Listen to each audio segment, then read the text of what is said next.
Good morning, everyone. Matthew Ross and Amanda Stein. we're at the Celebrity Sports Breakfast here at the Cummings Centre. Another year, another crowd of amazing guests and celebrities, and we're pleased to kick it off with the former president of the Montreal Canadiens, Ronald Corey. Salut, Mr. Corey. Bonjour, hi. How are you? What brings you out this morning? Now, first of all, I'm with my son. I'm the guest of my son, Frederick, and that's a good start. And Joel Leonoff is a very good friend of mine. I worked with him for a couple of years, and we have been friends for many, many years. And I've met already a lot of good people. One of the former referee of the NHL in my days, Bill McCreary. Any problems with him? No. By the way, he just told me one thing. He said, "Ron, Mr. Corey, you were one of the nicest guy in the league. You'll never complain officially." Now, obviously, you were there when the Montreal Forum was still around. Do you miss the Forum? Now, look, I built the Molson Center. That was my decision. I think it was probably the best decision we ever took. No, I don't really. Look, we had great time at the Forum. We won 2 Stanley Cup, and the last one was won at the old Forum. But I think the new building was a must. And a good reason for that is all the other teams built after me. Like, I assume it was the right decision. And built right downtown Montreal, I think also is something that people appreciate a lot. It's very easy to go with bus or metro station, and you have the train station that we built in the building. Like, I think it was the right decision, no question about it. Well, Amanda's down there all the time covering the Canadiens. So the facilities are okay, the media center and the locker room? The facilities are fantastic. It really is, and it's nice now that we have also the practice facility as well out in Brossard, a really big benefit. The Canadiens played last night. I don't know if you were able to catch it at all. I just watched the first period. I just came back yesterday from Paris. I Very came nice. At 6 o'clock. I just watched the first period. And when they took the lead, I said they're going to win anyway. Like, I went to sleep. And I saw this point, they won 3-1. I'm happy because it was a very crucial game. But I think they will be ready for the playoff. Do you follow the Canadiens pretty closely? For sure. We follow all the time, but I don't go at the game all the time. But I watch on TV, I watch all the newscasts, and I watch the standing. And I'm excited, like all the Montreal fans or sports fans in Montreal with the playoff coming. And I hope we'll have a long, beautiful hockey spring. And one of the really nice things about this spring anyways is that it looks like we're going to have at least possibly 5 Canadian teams, whereas last year was very disappointing having 0 Canadian teams. So it makes it even that much more exciting, not just the Canadians, but also in Canada and across Canada, the league is successful. No question. You know, when you look at the huge TV deal they made for Canada, and having this year 5 teams in the playoff, it's a benefit for everybody, all the TV stations, the journalists, the media, everybody is happy, and the fan. And having Edmonton back finally will be something great. But McDavid is wonderful. Calgary had a great year. They start slowly, but they had a wonderful end of the season so far. I think the last 2 months they played extremely well, and they have many good young players. Montreal that have very good season. They were always on top. Like, I don't know why sometimes people complain. We're on top. Like, please stop complaining. And then we have Toronto. If Toronto makes the playoff, it will be great because with Matthews, Nylander, and Marner, they have a very promising team for the future, and it will be great. Winnipeg, I think it's a better team. I'm also a bit surprised that they missed the playoff. But anyway, altogether, I think all the Canadian teams did pretty well, and having 5 in the playoff. McDavid. Hey? Oilers are going to be in too. Oh, for sure. The Oilers with McDavid is great. And I think Calgary, Edmonton, if they play one against each other. That's it. There's a chance that they do play against each other in the first round, which would be great. And you mentioned one player I want to ask you about in Austin Matthews. What do you take of his rookie season and how he's been able to come into the league? And I think he has 34 goals now. Incredible for a young kid. Oh, I think it's wonderful. Look at the size, the way he skates. By the way, I saw him play last year in a game in Europe because he was playing in Europe last year. He was, yeah. And I didn't know anything about him. And I remember I spoke with Jacques Lemaire one day. I said, Jacques, there's a guy playing in Europe called Matthews. He said, I know. He's going to be the first pick. He was so good in that game, and I heard that he was only 17 years old, and there's a tremendous players, and he's only the beginning. This guy, I don't see how good I can't imagine how good he will be, like McDavid, by the way. But the other guys are good too, Nylander and Mitch Marner. Nylander, I think the last 2 months, he was unbelievable. But Almost better than Matthews. No, he played extremely well. Different players, but Matthews, the maturity. The way I listened to some of his interview, is a centerman. I like the guy. See, for me, it's a bit like Billabo, to go down Dave. Well, Mr. Corey, we wish you a good breakfast. Thanks for stopping by. My pleasure. Have a great playoff, everybody. And why doesn't this guy age? It's crazy. Hey? You don't age. You look the same. You did 20 years. 79. Wow. Good for you. Good for you. Merci. Merci. Wow. How does this guy not age? I don't know, but I would like those jeans. Wow, that's unbelievable. All right, let's bring in our next guest, the technical director, the Montreal Impact, Adam Braz. Obviously, Adam, it's season has begun. You've had some tough games, but I think the main thing that you would probably take out of it is competitive, right? Yeah, absolutely. Ideally we'd have 4 points now, but in saying that, I think we've been better in the last 2 games. And it's a long season, so there's nothing to panic about. I think we're in good shape, and hopefully in the next couple of games on the road we can pick up some points before coming back to Saputo Stadium for the opener there on April 15th. Was there added pressure this year because of such a great run last year? Did you guys feel that internally, or are you just generally excited because of the opportunity again to compete? Well, I think there's always pressure, especially in Montreal. But certainly the expectations are high after the run we had last year. But we place high expectations on ourselves. I think the standard we showed last year is something that we want to continue, and hopefully we can have another good run this year. You have a rookie or someone young that you want the folks to kind of pay attention to this year? Yeah, absolutely. Balou Jean-Yves Tabla, who's 17 years old. He's going to be turning 18 this month. He's exciting. He's come on in a couple of the games. We have high hopes for him, but he has to continue to work hard and prove himself every day. What's it like to be a guy who's from Montreal, working for, if you're in a sport you love the most, and you're working for the team that is the best team to work for if you love the sport and you're from Montreal? I mean, we saw that with Mark Waitman with the Montreal Alouettes for so long. That just must be incredible. Absolutely. I'm living the dream, as they say, but I'm really proud to be from Montreal, to be working for the Montreal Impact that I grew up supporting. I played for the club, and I'm extremely proud and motivated to do well for the club and for the city. And even you got a coach, right? A coach, the same deal, same story. I mean, where do you see that in professional sports, in any sport? Doesn't matter, in Canada, the U.S., hockey, basketball, whatever.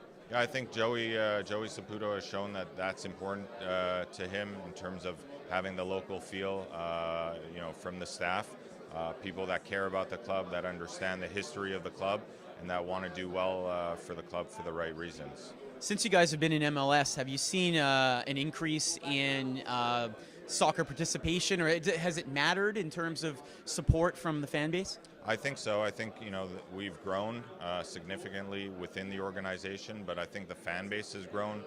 The stadium's incredible when it's full. The support that we saw last year, in the playoffs, and especially in that series against Toronto, was absolutely magnificent. And we had the whole city behind us, which was extremely special, and it really makes a big difference for the players and the staff.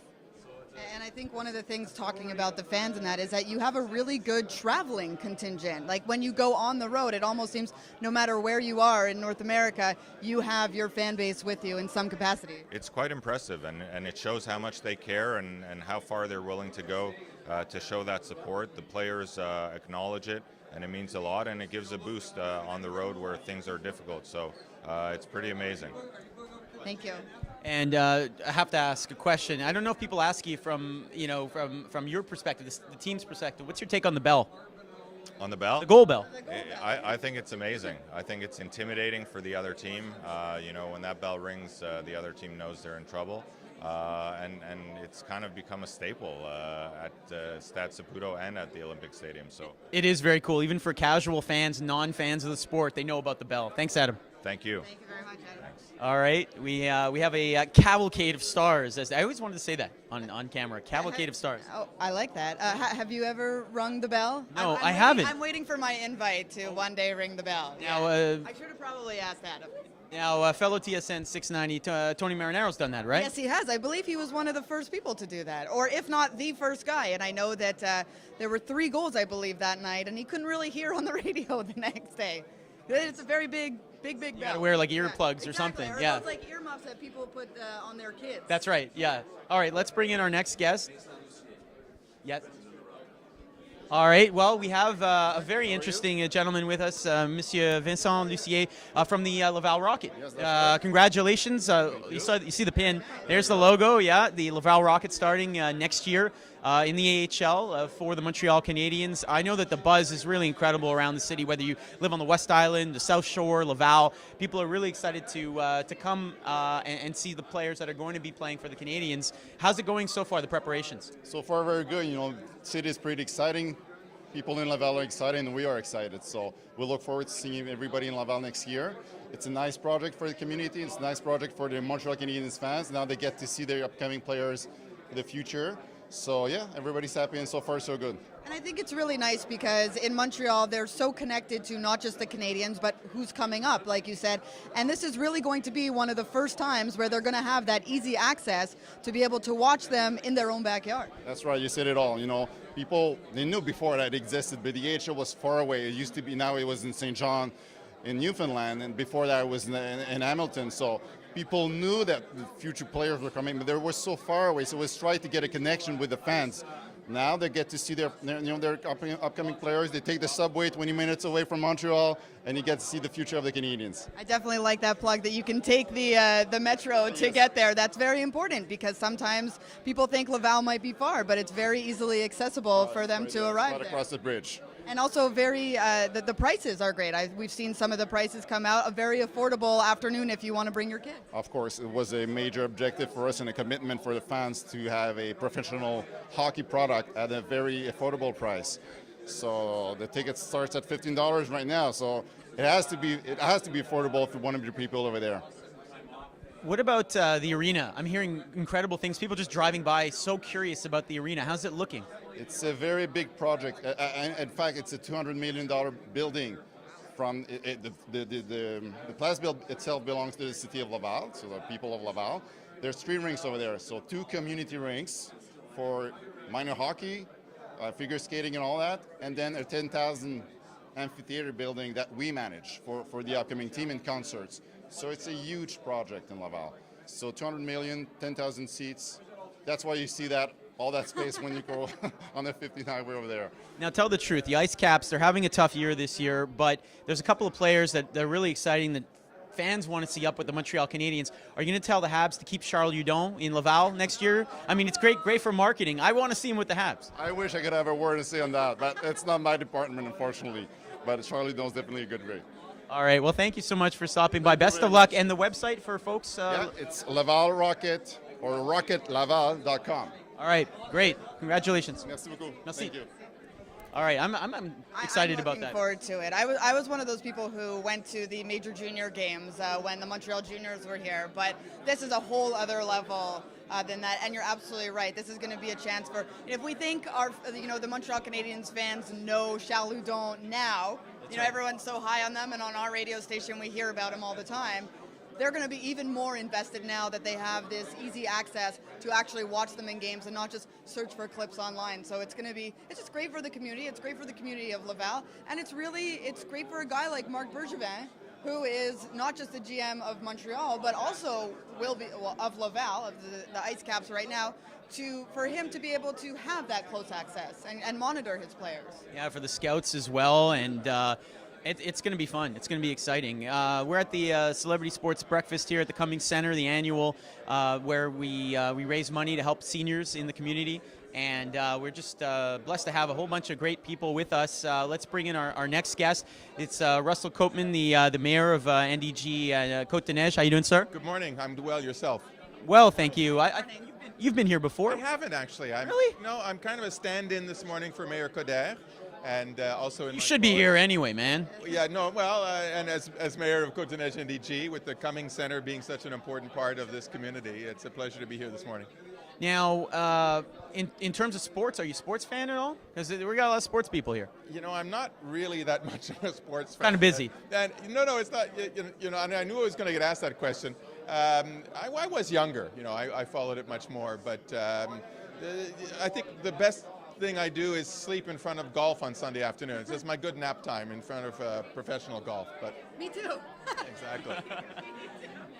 In terms of people here, are you excited to? There are people you want to meet, shake hands with? Are there specific people you're excited to meet? Well, you know, the NHL players, I mean, I'm old enough that I remember the 6 original teams. It gets harder as the NHL expanded over the years of following everybody, but certainly, you know, NHL stars still have a particular attraction.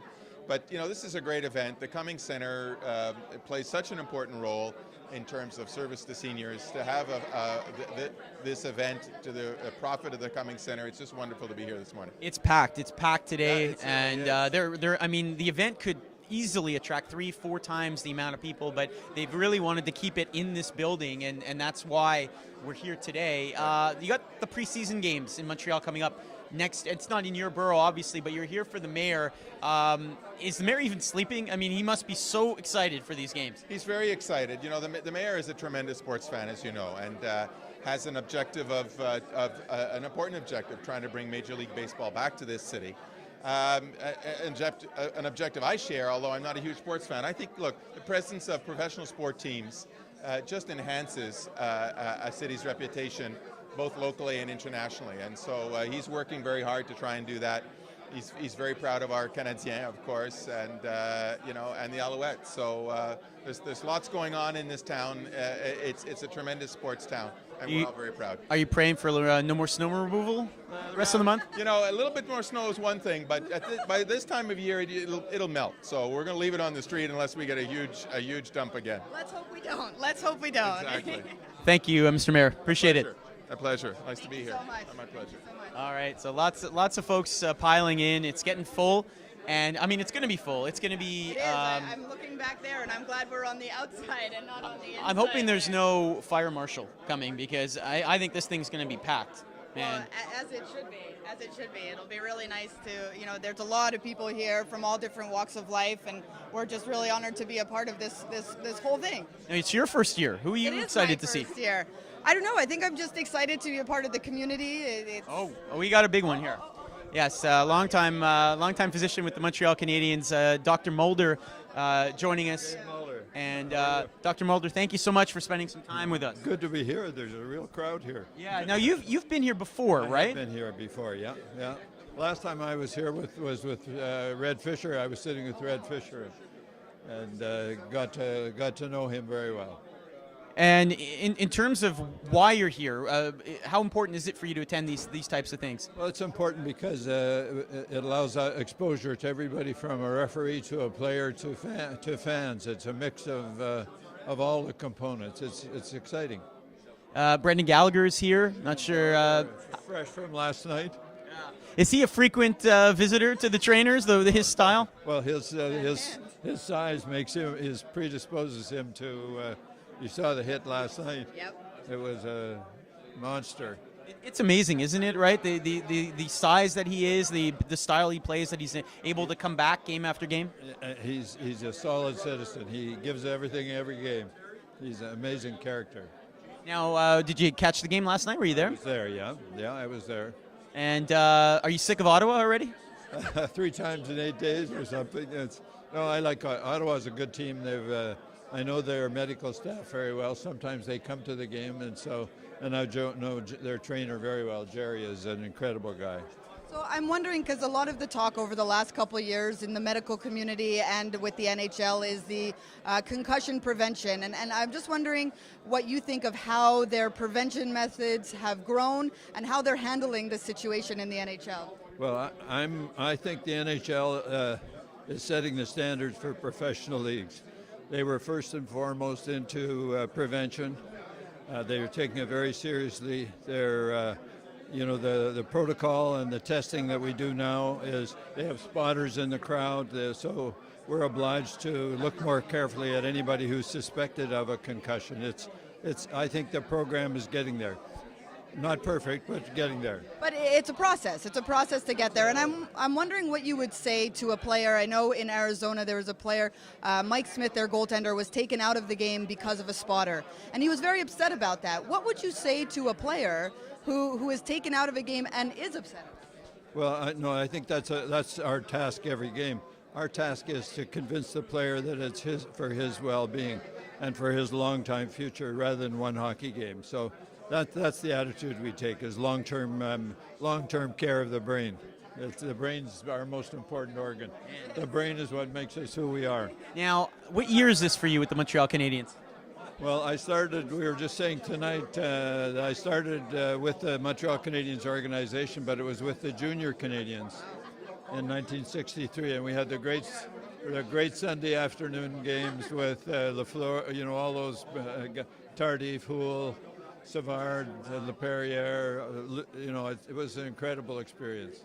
Must have been incredible to have Rodger to adapt along the way, right? As medicine gets better and better. Sam Pollock was the general manager there, and like players, he brought the doctors along slowly. You had to convince him that you were legitimate, and then once you got his trust, that was it. He was. So then I worked for the American League team, the Voyageurs, and then in 1969-70 I joined Dr. Kinnear with the Montreal Canadiens. So I've been there a while. Well, Dr. Mulder, thanks so much for being here this morning. It's a great honor to be here. Thank you. All right. I think if you look up legend, the award legend, that would be him. Definitely fits right up there, especially in the Montreal Canadiens organization. He probably knows all the secrets, right, of who's really injured where and all that. He's probably the keeper of the secrets. 54 years. It's 1963, he said. It's a very long time. It's a very Wow. long time. 54 years. I'm not even 54 years old, and this guy. Me neither, surprisingly. But you know what? I think that's just a testament to who he is and the way he treats the players and the team, and just how much he's invested in them. You don't always have the same doctors over and over again, but they've treated him well. He's treated their players well, and that's why it's been a lasting relationship. I mean, he kind of goes hand in hand with the Canadiens. You hear probably one of the more famous NHL doctors that you know about. And you can't replace experience, No, right? you can't. 53 years. You can't. Not at all. Not at all. On the ice as well. Yeah. All right. Well, we're joined by this next gentleman, Roy Solomon. So you're here representing, well, among other things, you're involved in the Maccabee team. Exactly. And so when are the Maccabee games? The Maccabee games start July 6th in Israel. They're going to be 9,000 athletes competing. It's the largest games That's all? ever coming. That's all. It's the third largest games in the world, and they're coming from 70 countries, over 70 countries. How many athletes from Canada, roughly? Canada, about 500, which is a very, very nice showing, very good group. And how did we do last year? We did very well. We always come in, I think over the last 5 games, we've come in either third or fourth. United States and Israel usually, and they bring big teams, but we do very well. We have good athletes and dedicated athletes. What made you get involved? I played on the Canadian basketball team in 1969, and then it was such an amazing experience that when I came back, I said I have to try my best to make it possible for as many other people to experience what I did. And so I just became involved with some friends and the people who were in the leadership positions, and just said, would you mind if some younger people got involved with you? And they were very, very welcoming, and I've been involved ever since. What position were you? I was president of Maccabi Canada. No, I mean on the court. Oh, on the court. I was. Got to talk about your athletic prowess, no? Okay. We're here among these great stars. My athletic prowess isn't so good. On the court, I was a guard. Yeah, that's too small to be anything else. Like a playmaker or a shooter or what? Playmaker, mostly a playmaker. Yeah, I shot when I could. I shot when I could. That's what they should have on your. Exactly. Yeah, I like that. All right, so what are the expectations this year?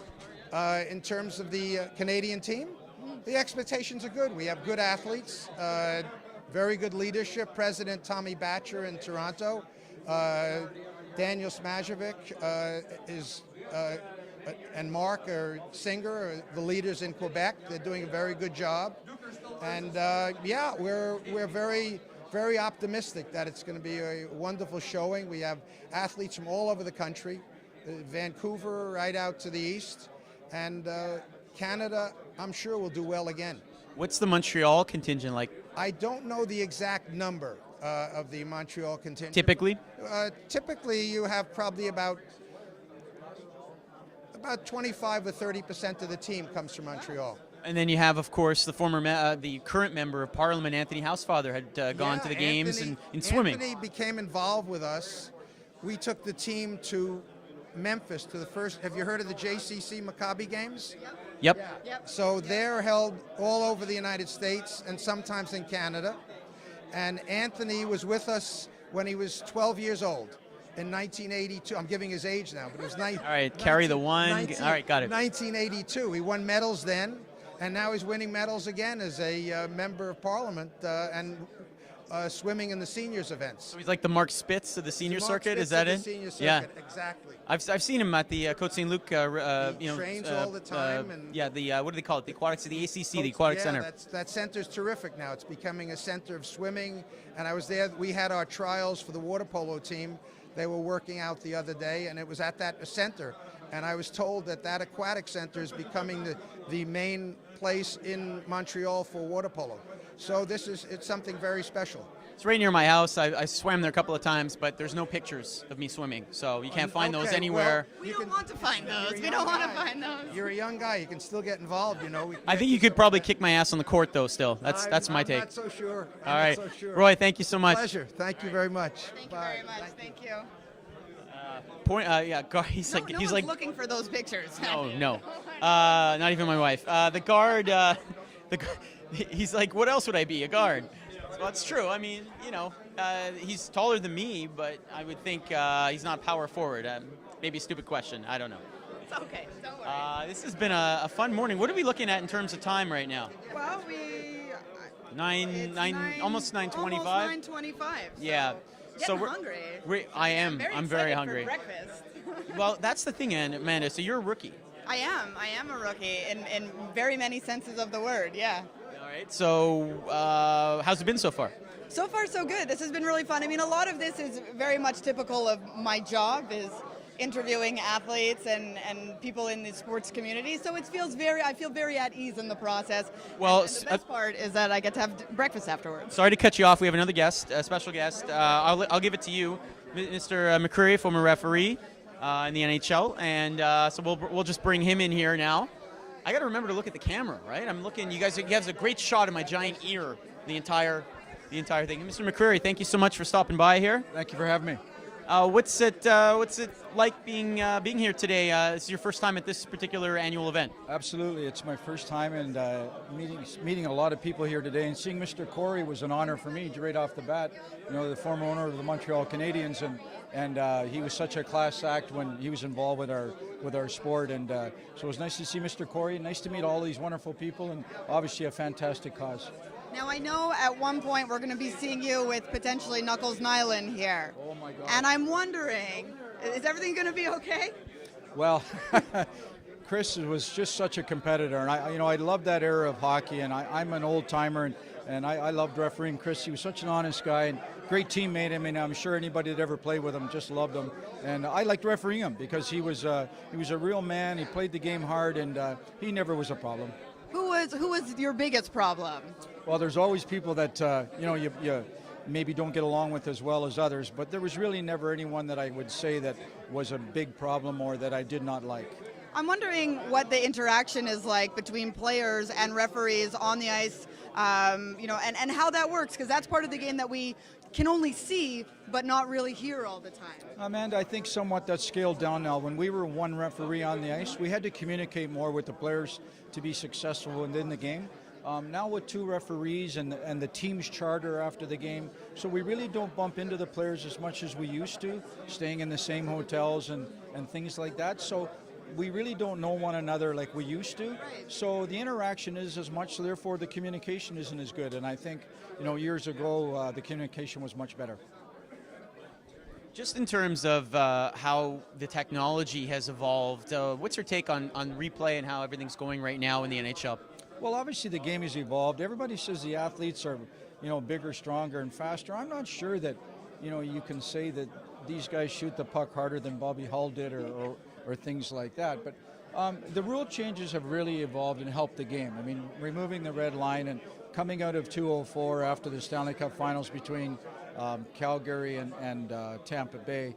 Obviously we had to make some changes, and the players themselves have really bought in. The skill set amongst the whole team is higher, not just the top 5 players. So the game is much quicker. The players don't want to fight anymore. I understand that. They come out of college, they come out of junior, and so they just want to play hockey and show their skills. So I think that's the biggest change in hockey. So a lot less scrums to break up. You must have had some doozies where you're getting pulled and having to pull other people off, and that's a mess night in, night out. Well, I don't like really talking about it, but I had the last full-scale brawl in the National Hockey League, and it involved the Montreal Canadiens, and that was in 1988. So thank goodness the game has evolved somewhat, and I think the fans really appreciate watching the players, the skill set, the speed, and watching Carey Price in Montreal all the time. You get spoiled. We do. We absolutely do. And before we let you go and enjoy this wonderful breakfast, I was wondering if you saw the other night, Mark Mathot of the Ottawa Senators got cross-checked in the hand, essentially, by Sidney Crosby, and it actually chopped off the top of his finger. I don't know if and there was no call on the play. Well, I saw a replay, and obviously, just like myself, sometimes we judge a situation where we don't feel it was a penalty. I think it was a hockey play that went bad, as we say. So in saying that, there's a lot of reaction. You have to understand Ottawa's upset. They lost their shutdown defenseman, and everybody respects that. I don't think Sidney plays the type of game where he's trying to hurt someone. Right. And I don't really think there's players in the league that are trying to hurt another player. Yeah. But like I said, it was a hockey play that went bad, and those things do happen, and it was unfortunate. Well, we really appreciate you being here, and I hope you enjoy this wonderful breakfast that we had. Thank you for having me. Thank you. So much. Thank you. There you go, Bill McCreary, former NHL referee, and I think more than his name, I think his mustache is more famous than his name. It's pretty amazing. This day and age, not a lot of people wear mustaches anymore, and kind of a lost art. But no, he's got a good one. Did you that's see for that sure. Mark Mathot injury? I avoided it because I'm kind of squeamish. I don't like to see broken bones. I felt very ill after I saw it the first time, and then I made sure I didn't see it anymore the rest of the way. Yeah, I think the last injury I watched on purpose was the replays of Moises Alou in the mid-'90s with the Expos. He rounded first base on the AstroTurf in St. Louis, and he literally broke his ankle. And I think after that I said, I cannot ever watch these guys. And then I broke my own ankle and tore ligaments in it. So after that, I just couldn't. Brendan Gallagher had some mangled hand injuries over the last 2 years. Those I've seen up close, being in the locker room, and it makes you a little squeamish. So does he have rods in them now? He does. He has a couple rods. He's got some pretty big scars up and down his fingers, but he seems to be adjusting well. And he's mentioned time and time again that it's been a difficult process to just learn how to grip the stick again and be able to have that same amount of force. But I think we're seeing, especially in the last maybe 10, 15 games, that things are really coming on. Got to be tough to get through customs too, I would think. Yeah, I feel like it doesn't actually go off though, because it's probably platinum or something. Oh man! All something right. like that. Okay, I got to cross that joke off. Yeah, probably. You could just show the scars, and then they'd know that there's something there, because he's got some pretty big scars on his hand now. All right. Well, people are filing in. I think I think it's time to eat. So we'll see you in there. I'll see. Once we start, okay?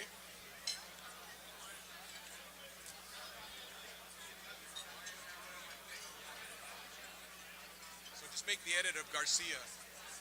Oh, yeah.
dois faire une boucle à cause du SDI.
Testing 1, 2, testing 1, 2. We're doing. Testing, Open. Going on for a little while. What speakers? Those white ones. Moi, j'ai rien qui vient de se construire. Where's the going Ici, qui rentre.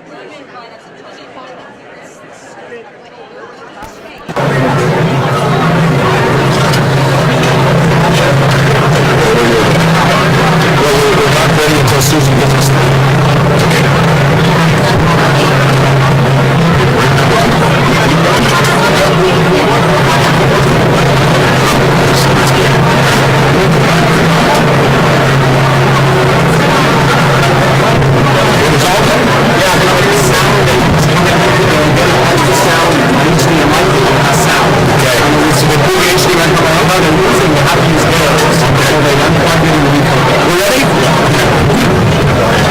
Ladies and gentlemen, we're going to begin, so if you can all please take your seats, and we're going to start the program right now.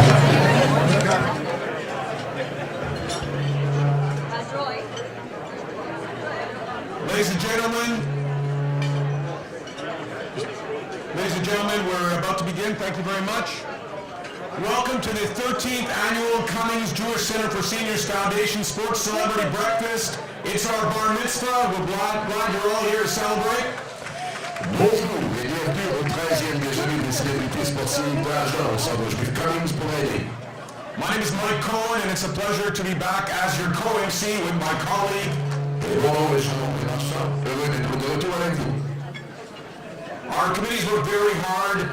The Cummings Jewish Centre for Seniors does such amazing stuff, and rather than us tell you, very shortly you will see a remarkable video which will tell you all about what is done here on a daily basis. Nous avons plusieurs distingués invités avec nous aujourd'hui et sans plus tarder, nous souhaitons vous les présenter. Je vous invite à regarder leur entrée par les portes du fond de la salle ou encore sur les écrans géants. We have many special guests with us today, and now we would like to introduce them. Please pay close attention to their entrance from the back and on the large screens. First of all, making their annual appearance here are the Montreal Alouettes cheerleaders, Andre Ann, Monica, Marianne, and Haley. As well, back after an absence of 1 year, the mascot for the Montreal Impact is Tactic. En compagnie des co-directeurs de l'événement, today's guest of honor, accompanied by event co-chairs Michael Wigan and Brian Baylor, Joel Leonoff.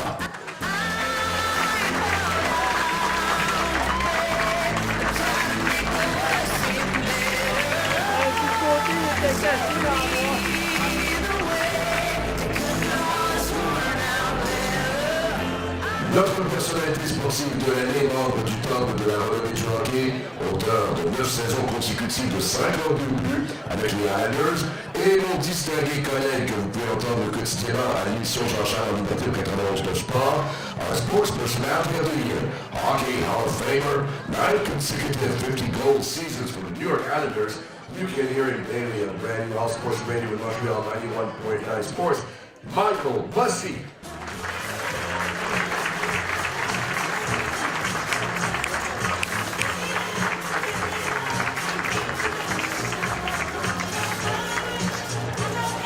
Du Journal de Montréal et de TVA Sport, well known for his signature phrase, bonsoir, elle est partie. I want to bring him on stage to introduce our next guest, Rodger Brulotte.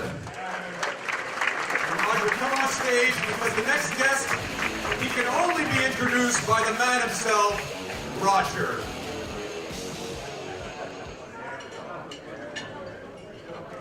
He should run for election. Everyone wants to shake this man's hand. Yeah, once you're elected, they forget you, so I'd rather be giving hands. Thank you very much for being here. Lorsqu'on parle des expos, on parle d'un des plus grands de l'histoire. We talk about expos, legends are there.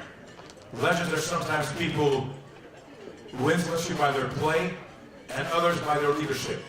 He was both. He was a great leader and a great player. Member of the Hall of Fame, MVP, National League, and one of the greatest, if not the greatest player of the Expos history. Accueillons, let's welcome le numéro 10, number 10, Andre Dawson!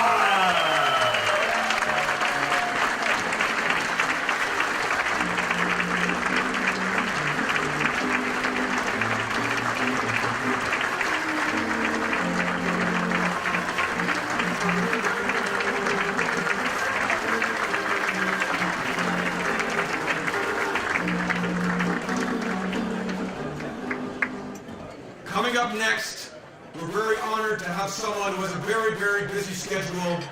He will be one day back here, and we will call him a legend. From the Canadiens, number 11, Brendan Gallagher.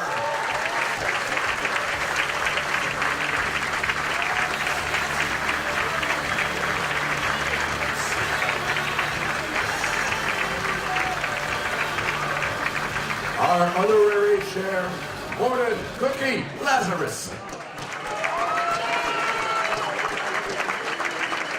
You'll hear from Cookie later, but let me tell you, ladies and gentlemen, without Cookie Lazarus, there is no sports celebrity breakfast. Cookie is number 1. Des Alouettes de Montréal, le plus grand passeur de l'histoire du football, entraîneur des carrières, il sera intronisé cette année au temple de la renommée. From the Montreal Alouettes, greatest passer in pro football history, quarterback coach, and soon to be inducted to the CFL Hall of Fame.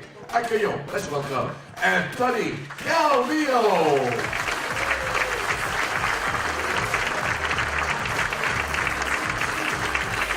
Et également les Alouettes, le principe de la Louisiane qui a fait Montréal sa résidence permanente.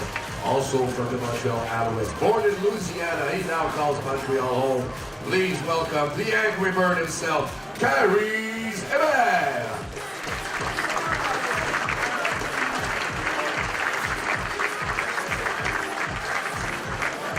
Ladies and gentlemen, last couple of years, we've tried to meet schedules and have him come. One of the toughest players to ever play in the NHL, and now an outstanding broadcaster, accompanied by a man who put him in the penalty box many times over his career.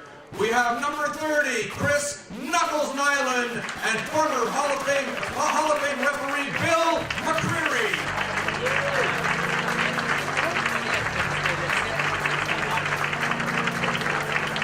Ancien joueur canadien, numéro 52, maintenant membre de la direction de Delmar.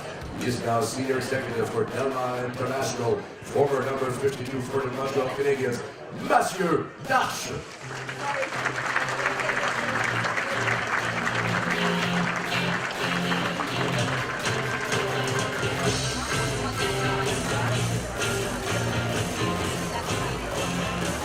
Representing the Canadian Olympic movement, Canadian Olympic freestyle skier, Marc-Antoine Gagnon.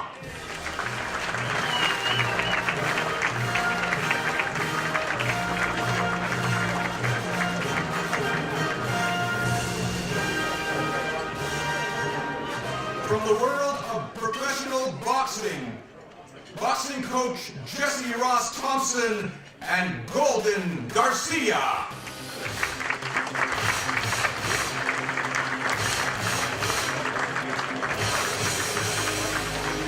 Il travaille dans l'ombre, mais c'est certainement un des membres les plus importants au sein du Canadien de Montréal. He is one of the most important people on staff with Montreal Canadiens. Longtime team physician, Dr. David Mulder.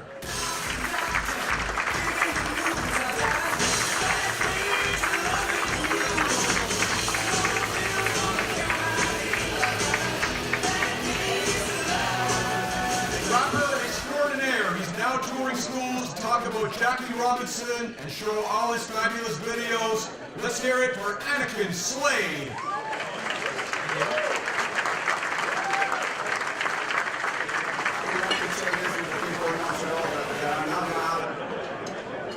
A nice Jewish boy who graduated from Herzliya High School, a former All-Star defender for the Montreal Impact. He's now their general manager, Adam Braz.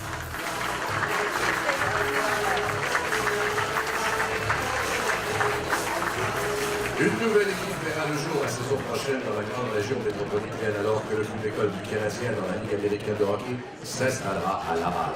Les matchs du Rockets seront d'ailleurs diffusés à l'antenne du 91 de sport. Nous accueillons fièrement son président. There will be a new professional hockey team in town next season, the AHL Laval Rocket, the Montreal Canadiens Spark team. Broadcasting their games will be my station 91.9 FM.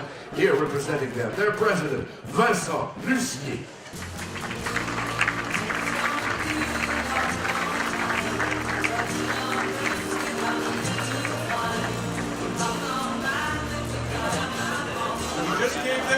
Song courtesy of Elton John. So Vincent, remember that song for next year. Elton John will bring him to sing the anthem for the first game.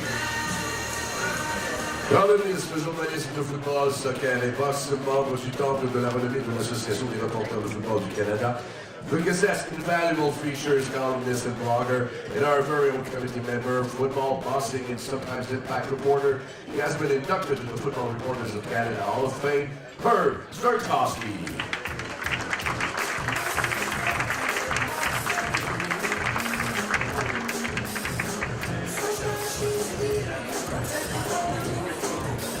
Columnist et animateur de l'émission en ligne The Hockey Inside Out, sports columnist for the Gazette and host of the Hockey Inside Out online TV show, Stu Cohen.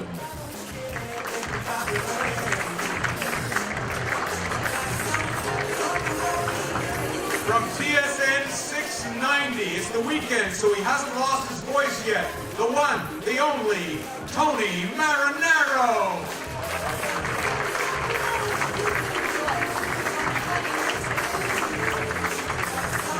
From TSN, the host of Weekend Game Plan, and our man on the site reporter did our VIP feed, Matthew Ross. Il anime la très populaire émission Melnick in the Afternoon sur TSN 690. From TSN 690, the host of Melnick in the Afternoon, Mish Melnick.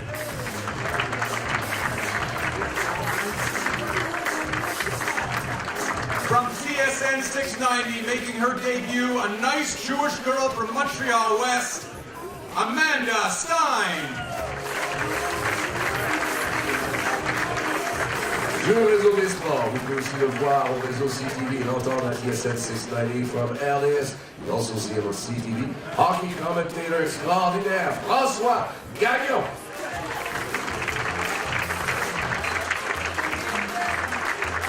From CTV Sports and TSN 690, he began his day this morning at about 3 in the morning doing the sports, and he'll be up until at least midnight doing the sports on TV. Watch his report tonight, Sean Coleman.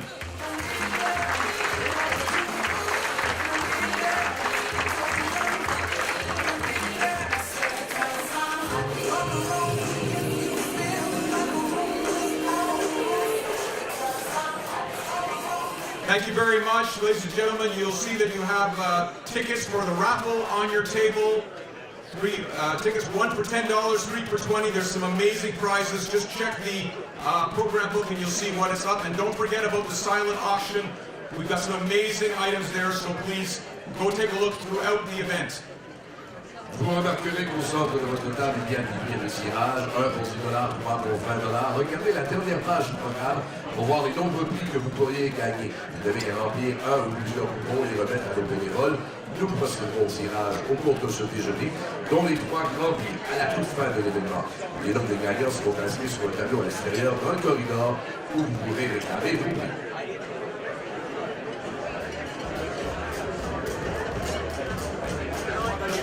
Je voudrais maintenant accueillir de nouveau nos co-directeurs Mike Wigan et Bram Nehmer sur le podium. I would like to welcome back our event co-chairman Mike Wigan and Bram Nehmer to the podium.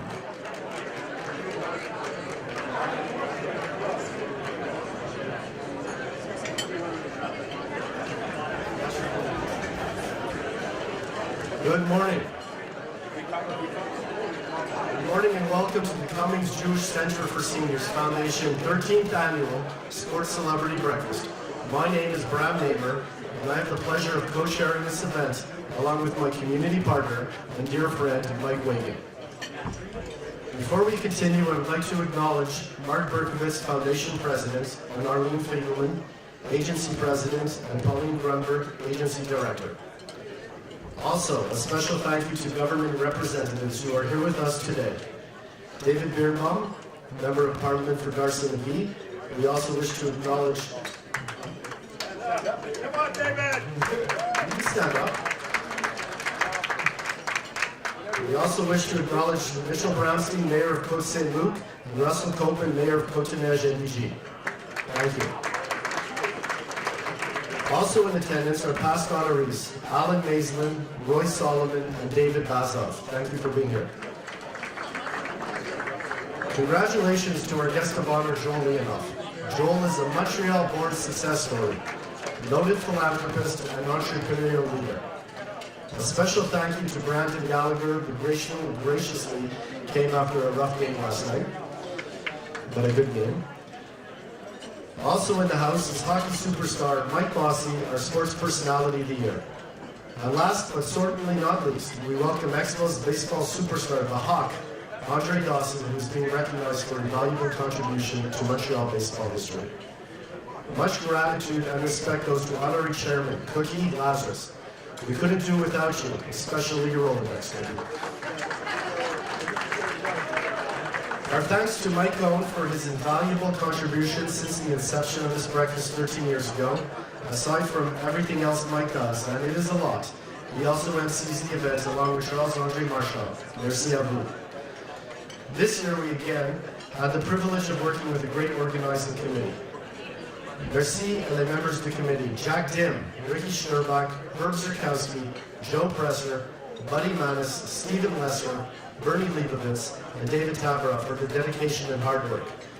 I would also like to acknowledge Joel's business associates, Danny Chasenoff and Doug Lewin, who were instrumental in attracting outstanding support from a host of sponsors and making the event so successful and meaningful for Joel, and especially our seniors. Thank you for your efforts. To our foundation team led by our director Kathy Simmons, Harry Krakauer, Annie Bensusson, Diane Dupuy, and Michael Biegelman, kudos on a job well done. And a special appreciation to Susan Rosansky, who has coordinated the logistics of this event since its inception. Not an easy task, and you did a great job once again. Thank you very much. Thank you, man. Our sports and media celebrities make this event a truly enjoyable morning, and our guests absolutely love being around you. We really appreciate and thank you all for taking the time to be with us and support this worthy cause. As a past president of our foundation, I've seen firsthand the evolution of the work done by our agency, which is truly second to none. We would like to show you a short video, which we hope will give you a sense of why we work so hard to raise funds to support our seniors.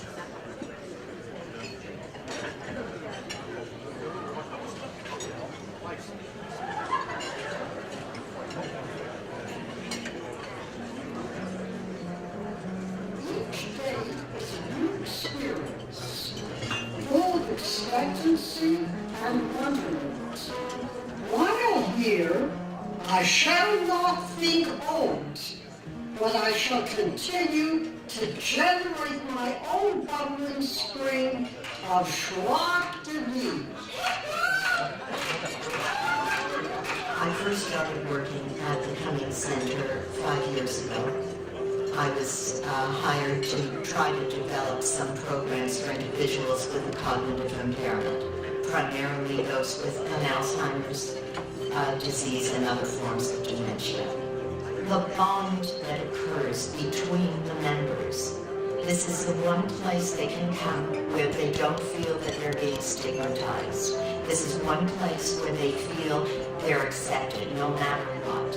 And it's a pleasure to see them laugh and enjoy themselves and to socialize. This is so important that they not be isolated and stuck in a back room somewhere. The people who come to Cummings are treated with a lot of respect. A lot of people were dynamos in their young age. They ran companies.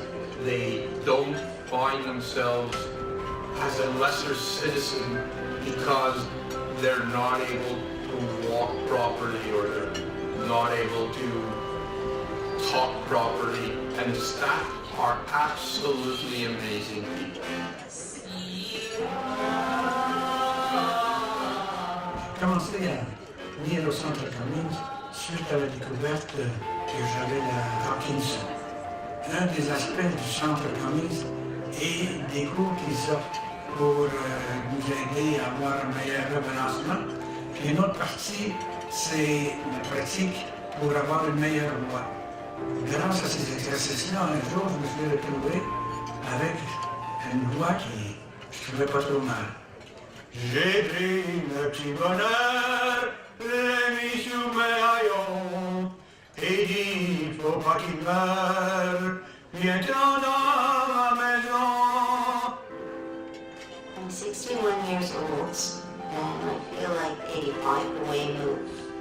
When I was really desperate to get out of my dark shadows and out of my apartment, I came to the Cummings Centre, and I discovered activities and warm and friendly people. I love how when I walk into the Cummings Centre, people say, "Hi, Elaine," I say, "Hi," I know their names. I go home and I feel productive and useful. This is heaven for me.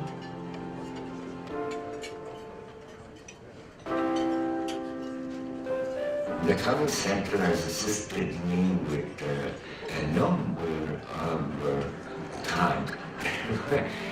I was sleeping under Christmas trees in winter. I was homeless. Now I have a nice warm apartment to come home to. I didn't have to one month.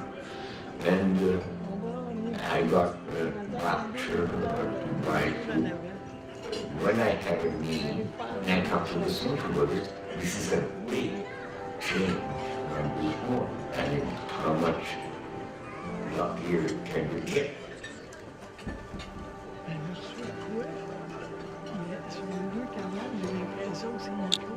My husband and I would have been married 52 years December 30th. When you lose your partner in your life, it is a complete change in your life. You're alone. You know, you come to the house, you're alone. Coming to Cummings gave me a purpose, gave me comfort, gave me a place to find myself, and that is the key. You live a different life in older years. It becomes playing the best of the cards that you have and making the best of what you're doing. You don't have a choice of saying, I don't like these cards, I'm going to start over. You either give up or you get up. Life has to go on. C'est la réalité de la vie qu'il faut accepter une fois pour toutes que la vie, ça a un terme. And the fact that this place, this foundation makes it possible for people like myself and others to come, it's a blessing. I'm so grateful. I'm so grateful. One day think of all the stories that we could have told. One day, baby, we'll be old. Oh, baby, we'll be old. And think of all the stories that we could have told.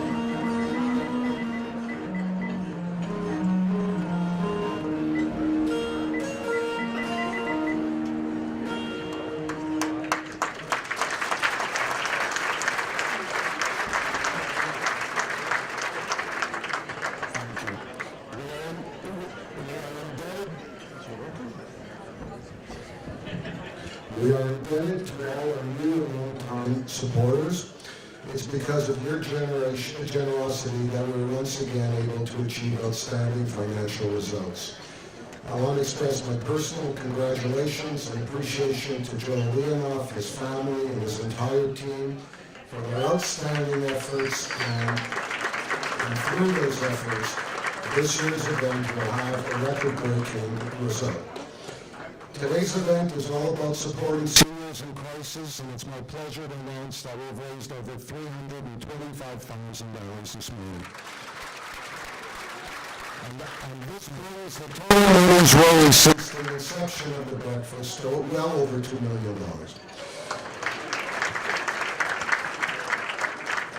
We are very pleased to have Brendan Gallagher with us today, as Brendan has another engagement later this morning. We would like to begin today's event by inviting our longtime supporter, TSN's Tony Marinaro, and our rookie to the event from RDS, Francois Gagnon, and Brendan, of course, to open up today's activities.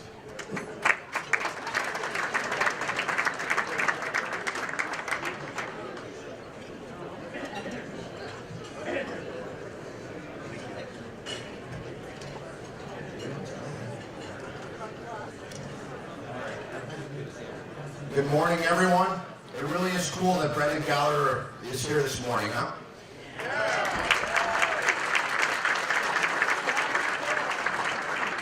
It would have been cool if Alex Kalchenik was here too, but I wouldn't know where to put him exactly. Left, right, middle.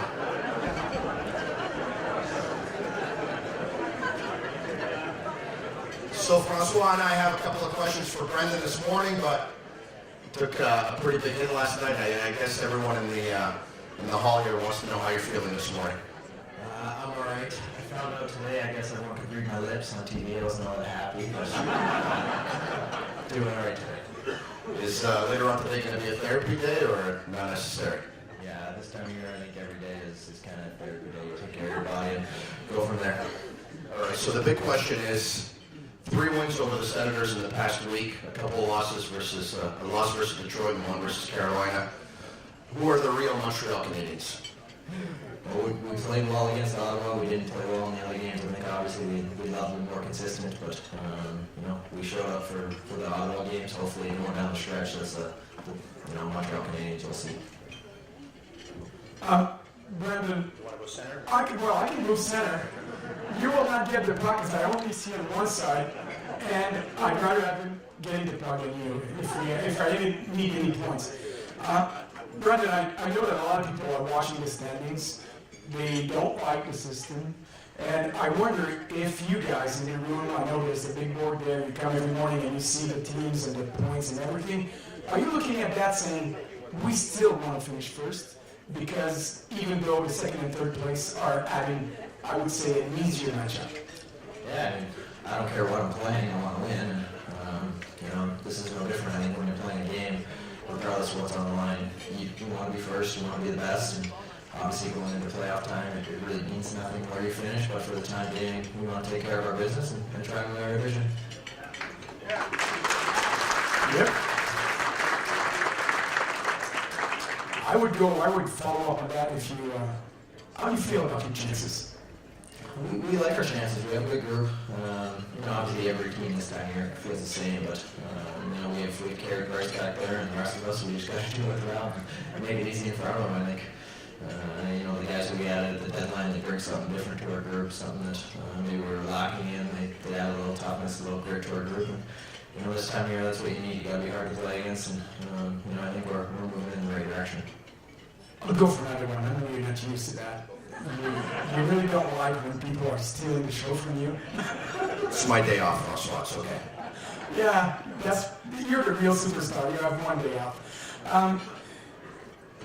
I like to say that la grandeur d'un homme, you can't measure that in inches or feet. You know, it doesn't matter how tall a guy is. It's what he does that makes him a tall person. You had a tough year. We'll put it this way. You had injury and things. I feel that you've turned the corner. How tough was this season, personally, for you as a man and as a hockey player? It's never that. I'm playing in the National Hockey League. I'm living out my dream of getting to do what I do. It's never a bad day coming to the rink. But obviously, that said, you know, there's been different challenges that I've had to go through.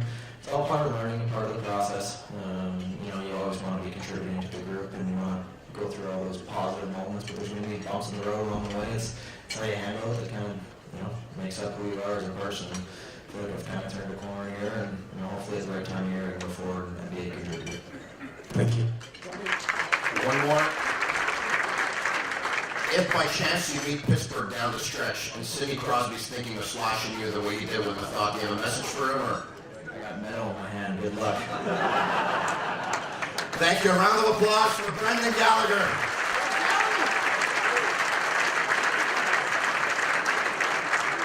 Thank you, Brendan. Thank you, Tony. Tony and Francois will be back shortly. Matthew Ross. For our next guest, Matthew Ross is in his first interview right now with a couple of boxers. Yeah, we have Jesse Rossi eating, and Golden Garcia from working with Otis Grant. Thanks for being here this morning. First question for you guys. Why did you choose to get punched in the face? I don't know, I've always liked a tough challenge, really, and I think there's nothing more honest than just two men getting in the ring and still getting out. Oh man, I can't make fun of that. All right, what's he like to work with? You're on the coaching side, correct? He's very hardworking goalie. He works in the construction during the day, and then he boxes at night, so. Construction during the day, boxing at night. I smell a movie. Yes? Yes? All right, well, thanks for being here, guys. All right. Thank you very much. Ladies and gentlemen, it is now my pleasure to call upon Cookie Lazarus, Rory Olson, and Danny Chazanoff to present our very, very special guest of honor.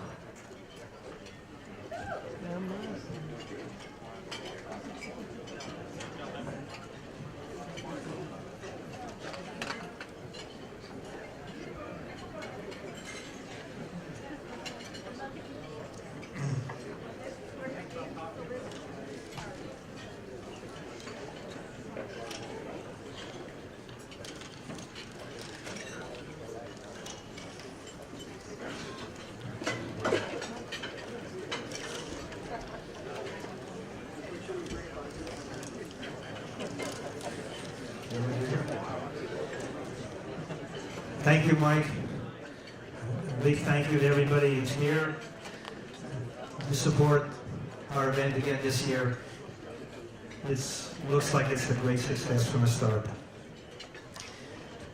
We are honoring today Joel Leonoff, who is the Executive Chairman, President, and CEO of PaySafe Group Inc., a company he co-founded in 1977 and which is currently listed on the London Stock Exchange. It was in 1997 that Joel co-founded Surefire Commerce Inc. along with Rory Olson and Mitch Garber, who just arrived.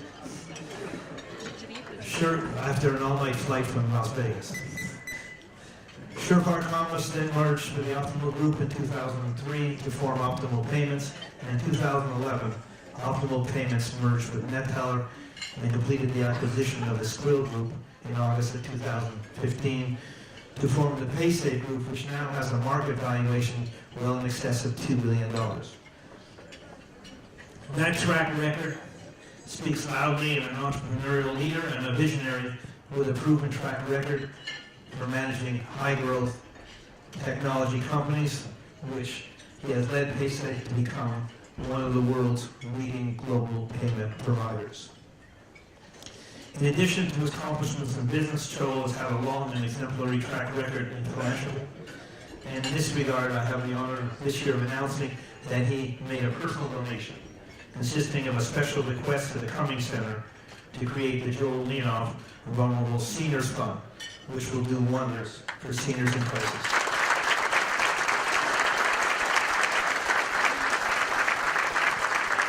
We'll all look to the Cummings Centre for assistance.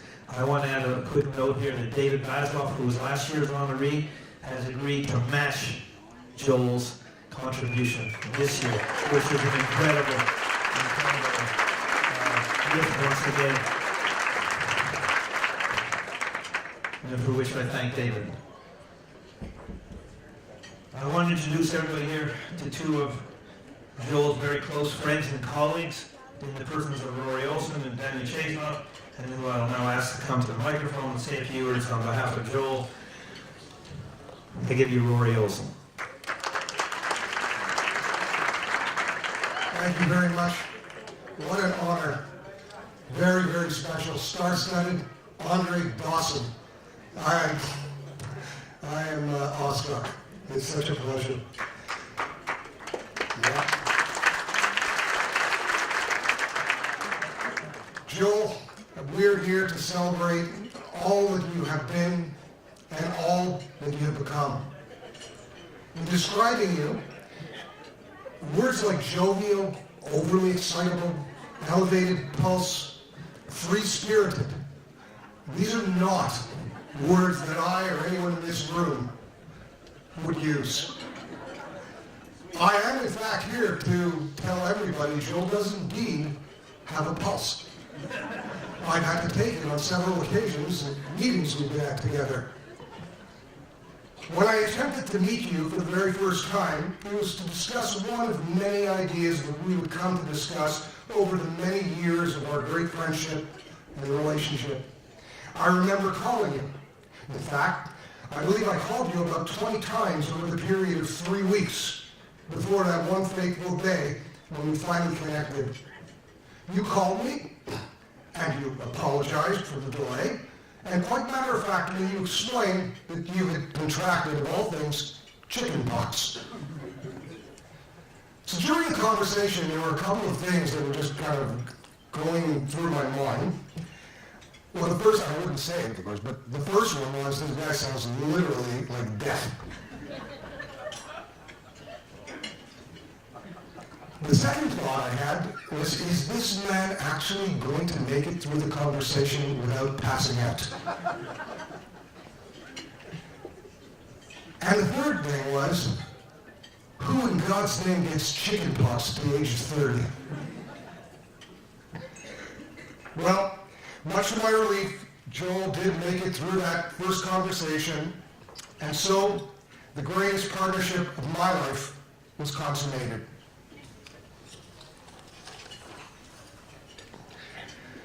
The first discussion was about Accent Internet, which became TotalNet, which then became Impact Media, BCE Emergis, and ultimately Surefire Commerce. What a ride we had, and through it all, we were joined at the hip. Me with a wrestling heart rate of 140, and Joel, you with an elevated heart rate of 25. Joel, we were the very best of partners and friends that a man could ever want for. Simply put, you were and are one of the most brilliant men I have ever known. You are ferocious, with a drive, determination, and great talent to conquer whatever obstacle stands in front of you. You've done all these things and are as virulent and successful as ever, having built Paysafe into a $3+ billion company.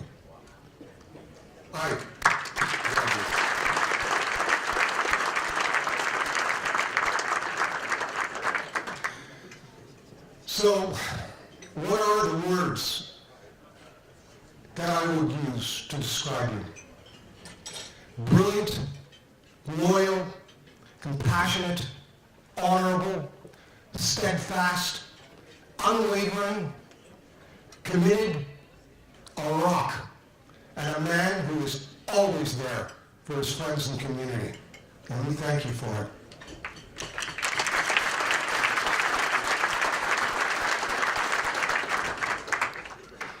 But But your biggest accomplishment, Joel, is not all the things that you've amassed. It's your family. When I see your children, and I look inside of them, I see the very best of you and Lori. I see and feel the wonderful warmth and generosity of spirit that you too have instilled in them by creating a fantastic home. And to this great man, I toast you. Thank you, Joel.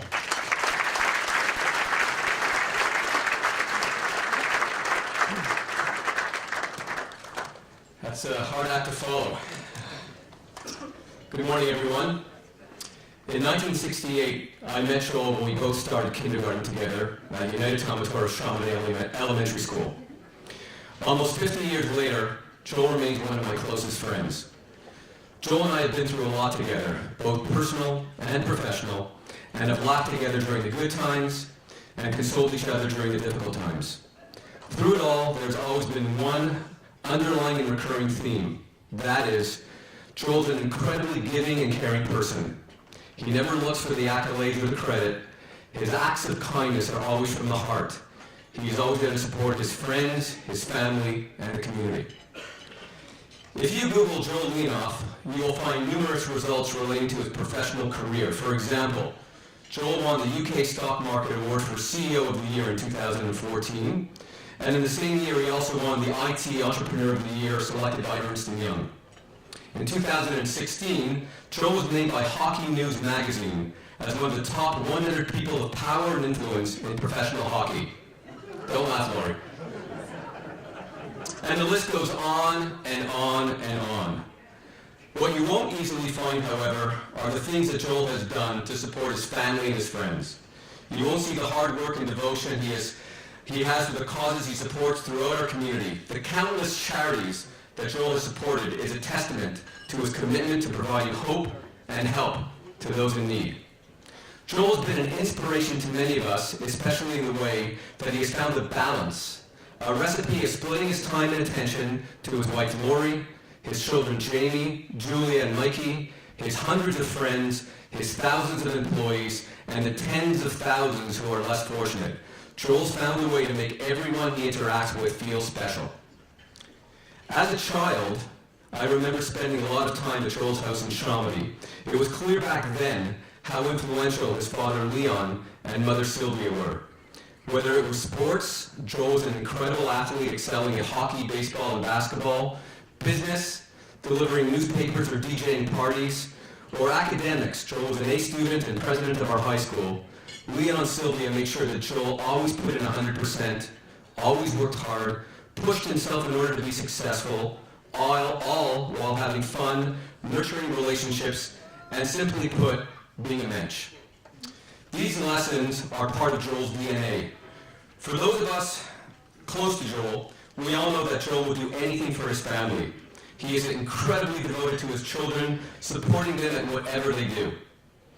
As can be seen by the crowd here today, Joel has no shortage of friends.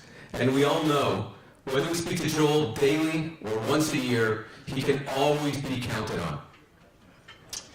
I'd like to share one small story with you this morning that I will never forget, and in many ways highlights the kind of person that Joel is. Approximately 10 years ago, a high school friend of ours living in New York was diagnosed with stomach cancer. The prognosis was not very good, and our friend fought hard, having been through multiple surgeries, chemotherapy, and a variety of experimental treatments. Our friend refused to see any of us while battling for his life, but Joel pushed his way in and spent countless hours, days, supporting, consoling, and simply providing a shoulder to lean on. Joel was always there for our friend's wife and children, providing whatever help he could. It was Joel who pushed and convinced our friend the year before he passed away to travel with us to Houston to watch the Final Four basketball tournament, a sport we all love to play and watch. Joel was our link to our friend. Joel was a comfort to our friend's family. Joel made sure our friend's children had a parent figure and someone to talk to while their father was fighting for his life. That is the kind of person Joel is. And when Joel delivered the eulogy at the funeral and spoke from his heart, It was crystal clear how important Joel's friends are to him. It was after our friend's funeral that Joel decided to organize an annual trip for our high school buddies, some who have moved away years ago, as a way to ensure we all remain close, celebrate our relationships, reminisce about the past, and keep up to date on the present.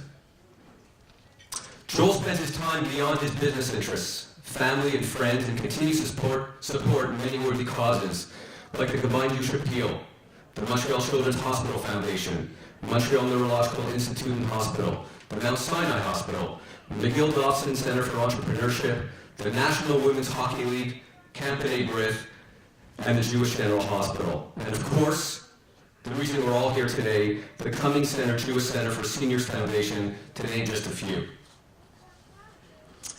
Even though Joel moved to Florida several years ago, he continues to support our city and our community. You can take Joel out of Montreal, but you can't take Montreal out of Joel. His love for our city is so obvious, and can be seen by the ways in which he stays involved and connected. Joel, we cannot think of a person more deserving of this incredible honor. It is obvious that you have had massive professional success, but what you should also be really proud of is how you have touched and helped so many people, some of whom you know, and many who you don't. We thank you for everything that you do. Lastly, on a personal note, thank you for your friendship, your guidance, your support. Thank you for our partnership and for sharing the many experiences we've had together. You are one of a kind, and I love you. Thank you.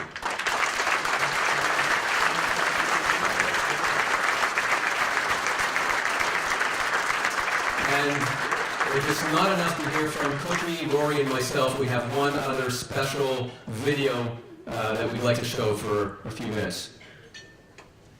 Congratulations on the amazing accomplishment, Joel. You know, what you do for the community, it truly is inspiring, man. So I'm just really, really happy to call you my friend. Congratulations again. All the best. Love you.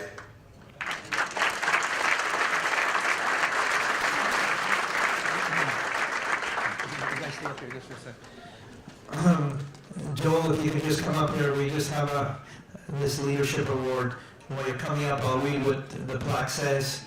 The Leadership Award presented to Joel Leonoff in tribute to a true philanthropist and a global business leader who celebrates his local roots and is a CEO that values family and friendships beyond commercial success. Guest of honor, Cummings Jewish Centre for Seniors Foundation, Sports Celebrity Breakfast, Montreal, March 26, 2017.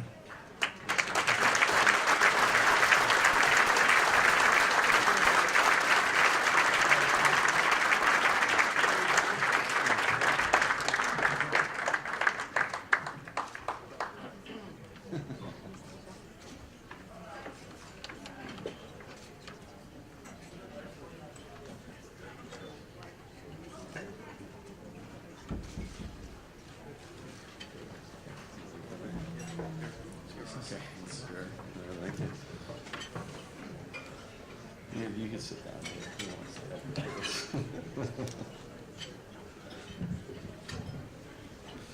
up. Okay, I'm not quite sure how to follow that up. Very special words from very special friends. Cookie did tell me to keep it short, so I'll try and capture a few thoughts and relinquish the microphone. First off, I really do consider myself a very low-key person. It's not often that I guess I'm in this situation to be honored, and I think I guess I thank the committee, Cookie, and Mike and Bram and everyone else involved for giving me this opportunity. It's very special. I'm touched, and certainly proud to be here to support was inevitably a very, very worthy cause. Quite overwhelmed actually to look around the room and see a lot of familiar faces, many of which I haven't seen in a very long time. So thank you all for coming and helping share this event with me, and ultimately helping to support the Cummings Centre at the same point in time. As far as being mentioned in the same breath of Andre Dawson and Mike Bossy and other very notable athletes, I'm quite overwhelmed with that as well. I don't think in my life I would have ever thought that my name would be mentioned with the likes of the greatness of these athletes, and certainly we thank you and others for being here, for your generosity of your time and helping the cause. I think it's very special, and I think ultimately, you know, the athletes are the true heroes who really bring awareness and help us collectively do some great things. So thank you guys for being here and for the specialness and volunteering your time. So I'm going to share a couple of very little-known facts that you might find surprising. For those of you who know me well, and for those of you that know me slightly, you may know that my true passion beyond my business is hockey. I've been surrounded by hockey for a very long time. I think our family's had the benefit and the pleasure of our daughter being very involved in hockey since the age of 4. And we spent countless days and nights and weekends and traveling throughout Europe and the likes in many arenas, and that all culminated, I think, at Yale, where you played for 4 years, and then professionally for a year. So hockey has certainly been in our blood, and I think that journey has established some very long-standing relationships and friendships, and I think we're lucky, to have shared that experience as a family. Now, I think at a very young age, growing up in Chambly-Laval, just like every other, I guess, aspiring hockey player, I had these delusional aspirations to play in the NHL, like we all did. A very, very odd fact. I grew up for the first 4 years of my life on a street called Mill Hill. And it happened, you know, as great as my accomplishments are, I am not the most famous person or the most accomplished person to grow up on Mill Hill in Chambly. Who else grew up on Mill Hill? Mike Bossy. And, you know, statistically, 2 players from the same street have yet to make it to the NHL. So effectively, Mike, statistically, you ruined my hockey career. Oh my goodness. Who would go figure, small world at all, but that is absolutely the truth. No lie.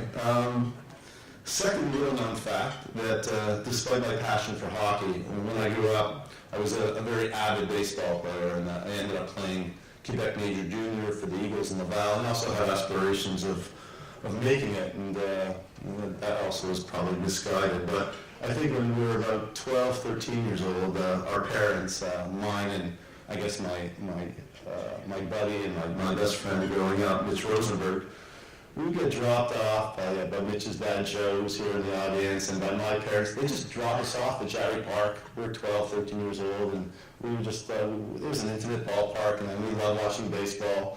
And I don't know, Mitch, if you remember, we would, you know, every time someone cracked the bat, we would run down to the dugout and try and beg the bat boy to give us a bat, and I never got one, but you may have. I think Billy Rosenberg got one from Pete Rose. He's in the audience, so he is definitely more skilled at convincing someone to give him a bat. But I don't know, Mitch, if you remember this, that Mitch would always go, "What's his hoy? What's his hoy?" And hoy. We were so naive, we couldn't read the scoreboard in center field. Hoy was really Moy, M-O-Y, for average. What's his hoy? What's his hoy? And that was quite a fun time. But you know, we went on as fans of baseball, and I guess the opening Olympic Stadium to welcome Tim Raines and Warren Cromartie, and obviously the Hawk to Montreal. I think for me, and I think for a lot of us, that was nothing short of the golden era of baseball in Montreal. It was such a magnificent time, and I think that we still feel the heartbreak and the loss of the Expos leaving the city and those glory days of yesteryear. I think we're all hoping that they come back and that we get to enjoy baseball the way we did with the likes of the Hawk and others that really were so special to watch, and we all collectively love, I guess, those former greats, and you, Andre, and the balance of the players. It was a special time. It was magic, and thank you for being here and for reminding us of all that.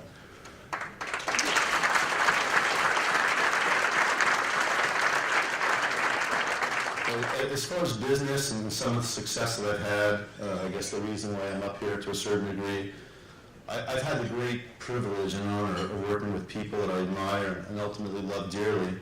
And beyond working together, I think we've managed to establish some deep, very special relationships over the years. And I think what we've created collectively through the journey is what I would consider to be a fraternity of sorts, of a group of guys that have grown together and shared some really amazing experiences over the years. I started out at a small accounting firm working as a consultant at Citrus Sidlin, a popular accounting firm, and my first mentor was with Jeff Payne, who took me under his wing and really taught me a lot and gave me a lot of confidence at a very early age. And at 25, I started my own first business with someone named Mitch Wasserman and Russell Rothstein. We were young and full of energy and had the world to conquer. And we had great success at a very young age. And I look back at that first, entry to the business world as my minor league debut. It was really something that was early, and we were kind of young and naive, but that was really the minor leagues. And I would say that my call-up to the major leagues was initiated through probably an impromptu meeting with Rory. But the reality is the first time we actually met and talked about business was not long after we both had sold our previous businesses and found ourselves at this dinner, this wine dinner. And he had this company called Telesense that he had sold, and I had my company called Bizware Computer Systems that I had sold, and we were both congratulating each other, but wondering whether we were the two one-hit wonders of the world, right? You can do anything once, but can you do it again? And ultimately, I'd say that the call-up to the major leagues was the creation of Accent Internet and TotalNet, and eventually that turned into Invecta Media, NBC Emergis, and ultimately Surefire Commerce. I am certainly privileged and fortunate to have such a tremendous partner and friend and soulmate in Rory. And those days when we kind of changed the world and we did the impossible, and it was very magical. And it was 0 to 4 billion or so within 3 years. And when I think back at what we accomplished, it still boggles my mind. And I guess the best part of that, of success, is sharing it with people that we love. And I think the next iteration of my career was Party Gaming with Mitch, and now Optimal Payments, which morphed into PaySafe, is probably going to be my swan song and the culmination of my acquired knowledge. I think my greatest accomplishment as a leader is really being able to garner the support and confidence of others to kind of join me for the ride. And the friendships and bonds we develop along the way are a true measure of success. So Mitch, who joined me, and Rory at Emergis, and then Surefire, and now Danny Chazinoff, and Doug Lewin, and Ben Dolphin, and Daniel Kornitzer, and others, it's been my privilege and my honor to work alongside of all of you. And I thank you all somehow for finding the confidence in my vision and in my leadership. And just having that confidence to jump aboard for the journey. And Danny, I'm not sure where you're sitting, but this marks probably the 4th or 5th ride for us in the evolution of our business careers. And having started DJing at the Electric Store and back in the days when we were 15 years old, and since all the journeys from then, it's hard to imagine all this without you there, truly handling all the real challenges. My job was probably easy compared to yours. You have, and more than anyone can ever desire, in a partner. I say that very easily, and they're a true definition of what a great partner really is. And I think that I owe you a great debt of gratitude, including your monstrous effort in helping coordinate this day.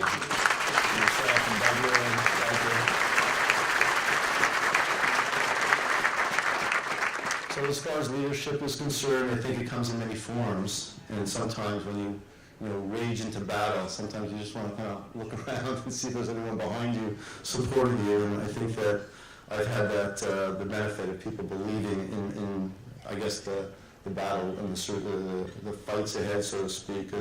But there is no more battle that's more selfless than giving back and taking success and recognizing our roles in the community. And I think I've always taken that role very seriously, and I've tried to pave the way through leadership to set examples for others, to see the value and sense of fulfillment related to giving. Everyone here today, and certainly the team around me, exemplify that level of leadership and the pride that I feel when I see how involved we all collectively have become in the collective communities. I suppose, Rory, you must feel the same sense of pride because you certainly introduced community and giving to me at a very young age, so you certainly were that leader and that mentor for me, and hopefully that gives you a great sense of satisfaction for people like myself and others, and Mitch, who really learned a lot just being around you back in the day, and I think you've helped us kind of become collectively the people that we are today. And many of you, you may not really have a good sense of what the Cummings Centre is. I think the video is heartfelt, but if you did take the time to walk around at some point, you really get a sense of how special this place is. And there are so many special places like the Cummings Centre in Montreal that we often don't really get introduced to. I'd say that if you can take the time and familiarize yourself with what goes on here, it's a wonderful place, and the smiles that you see are so heartfelt and heartwarming. I think that I'm certainly very honored to be up here as a spokesperson for the Cummings Centre today, and hope that we can all find a way to give back. And I would say that as a business leader, there's two things that maybe characterize how I feel about business. And I'd say the two things would be dream big. So, you have opportunities in front of you every day. Just dream big and go for something that you might think is inconceivable. I think there are times where I speak and the guys kind of roll their eyes and they're like, he's crazy, but somehow we figure it out. And the other thing that I think is really important is the power of one, meaning how can I as an individual make an impact on the community and other areas of business and social. And I think that if we all believe in the power of one, that you can make a difference, you can get involved, and you can inspire others. I think if we could find that strength, we could all make a very significant difference in our communities. I would say one or two last things. Success definitely comes with a cost.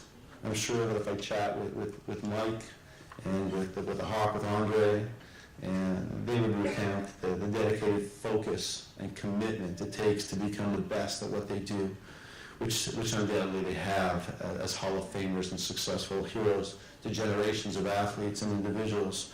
But the flip side of focus, dedication, minor leagues, major leagues, road trips, hockey pucks, and batting practice is that the sacrifice it takes to become the best really has suffering and sacrifice to the ones that we care about the best. So try not to get too choked up, but I think the sacrifice that Lori, my wife, and my kids, Jamie, Julie, and Mikey, have made due to my dysfunctional travel and my frequent business trips is the real cost of success. So,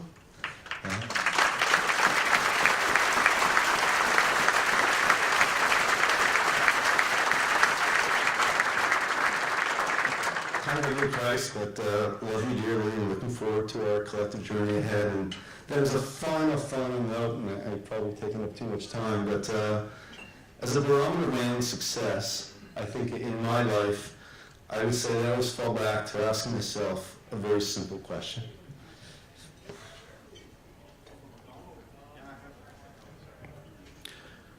What would my parents think if they were here today?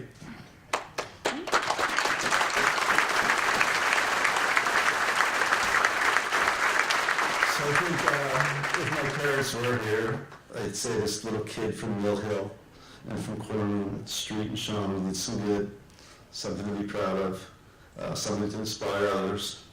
Hopefully we can all take that cue and pay it forward, support the Cummings Centre and other worthy causes in our community. So thank you for being here. And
Okay, we're going to call up Stu Cowan now to bring up Mike Bossy.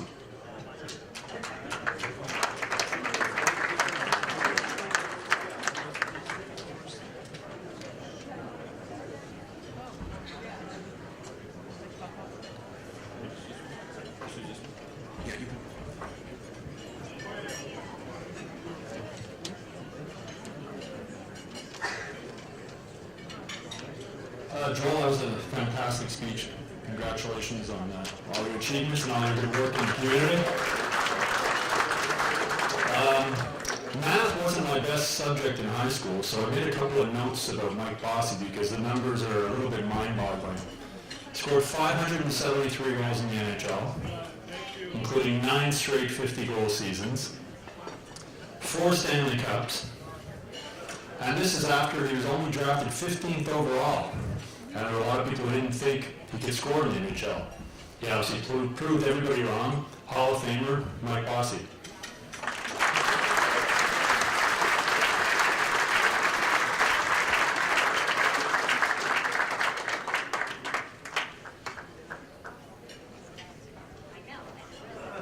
Thank you. So 573 goals, 4 Stanley Cups. Of all those goals or all those cups, is there one moment in your career that stood out as the most memorable? I always look at my career as being 2 different things. One was personal, and of course the 9 consecutive 50-plus goal seasons. There was a few 60s in there also. 5 60-goal seasons, 60-plus.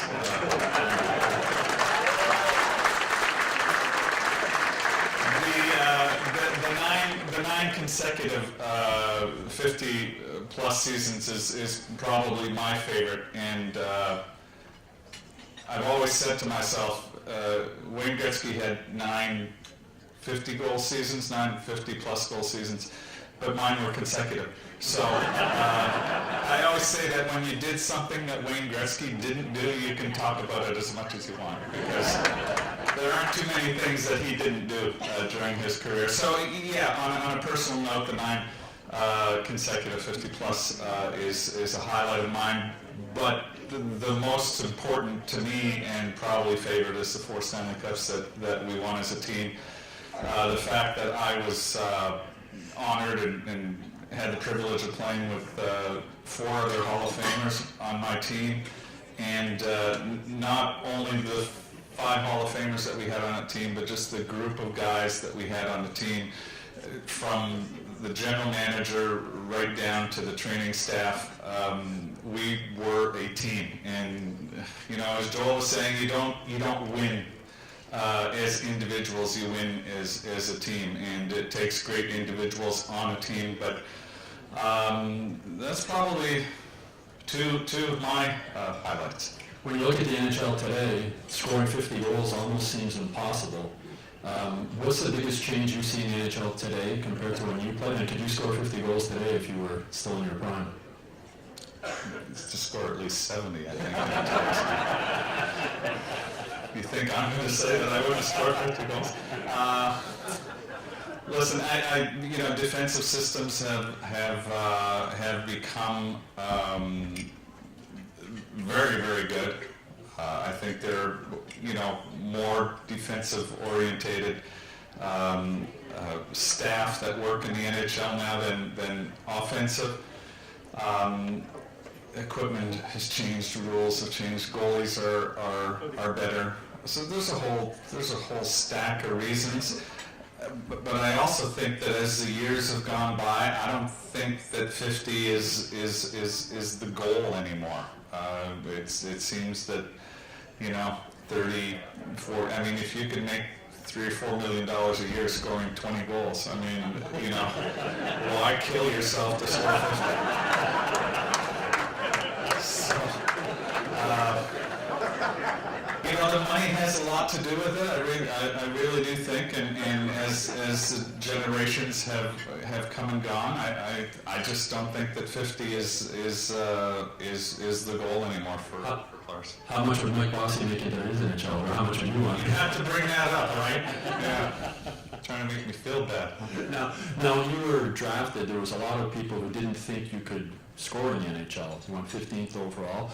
Why did they think that, and how much did that motivate you to prove these people wrong once you got there? Well, that was a great motivation. I mean, I was drafted 15th because they didn't think I could skate fast enough, they didn't think I was big enough, and they didn't think I was tough enough. So there were three motivations for me right there, and I'll always remember getting to New York in first training camp, and after a couple of days, I was always asking our coach, Al Arbor, what I should be doing defensively, and he sort of took me aside one day and said, listen, we drafted you to score goals, and if I have anything to say about your defensive play, then I'll come and get you. So that sort of gave me great confidence to go out and play the game that I knew how to play, and at the same time, I played on such a great defensive hockey team. I mean, playing with Brian Trottier and Clark Gillies on the same line gave me confidence that I could go out there and play like I knew how, and they also made me responsibly defensively. So, you know, when you play on a team that has so many responsible players on it, you sort of, you know, have to get into the mold. If not, you're not going to play, and that was the way that our coach coached back then. You played his system and his structure, and if you didn't, you didn't play. So it was also a matter of survival too. Now, you won 4 Stanley Cups. Can you describe the feelings and emotions the first time you held it? Well, you know, the thing that I always remember about the first time holding the Stanley Cup was, and I grew up in Montreal, born in Huntsic, moved to Chamonix after that, and, you know, from being a young kid, all that I can remember is watching Jean Beliveau and Yvan Cournoyer and Bob Gainey lift the Stanley Cup over their heads. So, you know, having the goal and desire to play in the NHL obviously came with that, the desire to win the Stanley Cup. So obviously the first memories that I had lifting the Stanley Cup, well, there was probably a couple of them. You know, I finally done it, and thank you, Mom and Dad, for making all this possible.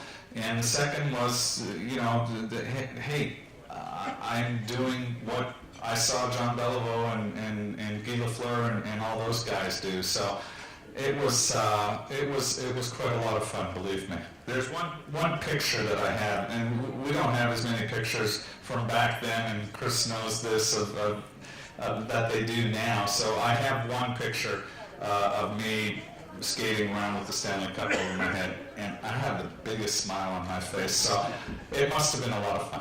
One last question. I know Joel mentioned he grew up dreaming one day playing in the NHL. I know I did. There's a lot of people in this room, I'm sure, including a lot of young kids out here. What's the best advice you would give to a young kid today with dreams of one day playing in the NHL? Oh, just, you know, hard work. I mean, you know, I was fortunate to have my dad build a skating rink in the backyard, and we had one in the back on Mill Hill. Also, although I was 15, 16, 17 back then, so I didn't use it as much.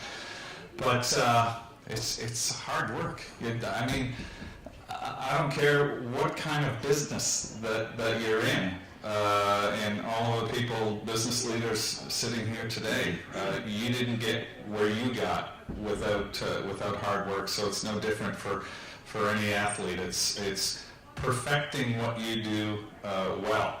And I was passionate for the game of hockey. I had all the opportunities in the world with the skating rink in the backyard, and I loved to do it. I just, you know, my dad never put my skates on me and threw me out the back door. I always put them on, asked him to tie them, and then went out and played and froze my feet. And I can remember shooting pucks, and I didn't have a net in the backyard, so I was shooting at a board. And my target on the board was the black marks that I made on the board with the previous shots. So it's all about practice, and then, you know, as you perfect something that you do, it's all about getting better at it, and it's all about loving it. I love to play hockey, and I'm fortunate to have been able to have a career at it.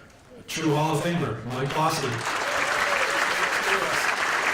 Brad Namer and Mike Wigan are going to come up to make a presentation. Mike. while we're waiting for Mike Bossy to come up, we have another legend in the audience, the man who built the Bell Center, former Montreal Canadiens president Ronald Corey's here. Ronald, just say hello to everybody. Thank you for being here. Brand is going to present a plaque now, and Mike Bossy, so why don't you read it out? Mike, on behalf of the Cummings Jewish Centre for Seniors, there we go. We'd like to present this to you in tribute to the many exciting moments he provided hockey fans during his outstanding career, during which he achieved 9 50-goal seasons, and for his unanimous election to the Hockey Hall of Fame in 1999. Mike, thank you very much. Thank you.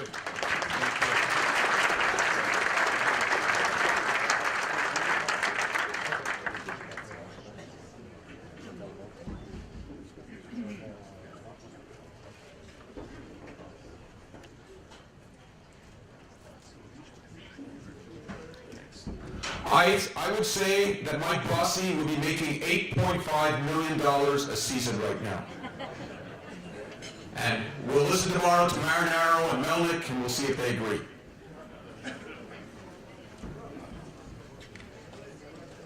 Matthew Ross is going to give us a little bit of soccer right now with Adam Braz. Thanks, Mike. Adam, Technical Director of the Montreal Impact. Pretty good year last year. So, Adam, we were just talking about this outside. How does a guy from Montreal become the Technical Director of an MLS soccer team in Montreal, and how does the coach from Montreal become the coach? It's really quite amazing, isn't it? Yeah, it's a good question, but it comes down to our president, Joey Saputo, who feels strongly about the identity of the club and about putting people in place that have been there before, understand what the culture of the club is like and the philosophy of the club, and that really care for the club. So we have a lot of people from Montreal that work in the club and that want to do well for the organization and the city. How can you assess the early part of the season for you guys? It's still early. We have some improvements to make. But in saying that, I think we have a good group, a strong group, and hopefully we can be there at the end to make the playoffs and make a run at the MLS Cup. And no more snow on the Olympic Stadium roof, right? Hopefully not, because we're not allowed inside if there's snow. So. All right, thanks a lot. Just a reminder that we have a silent auction going on. There are tables in the lobby. Please visit them. We have a shares. There's some fabulous items there. There's some tickets for hockey games, autograph, Andre Dawson jersey, Andre Dawson mitt, Andre Dawson baseball bat.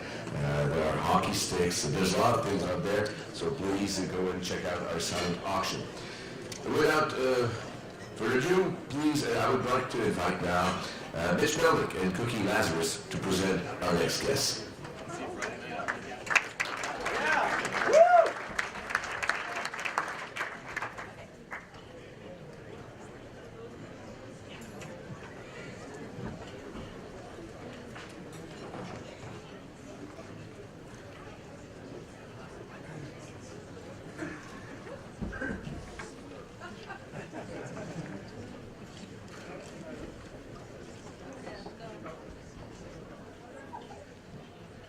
Okay,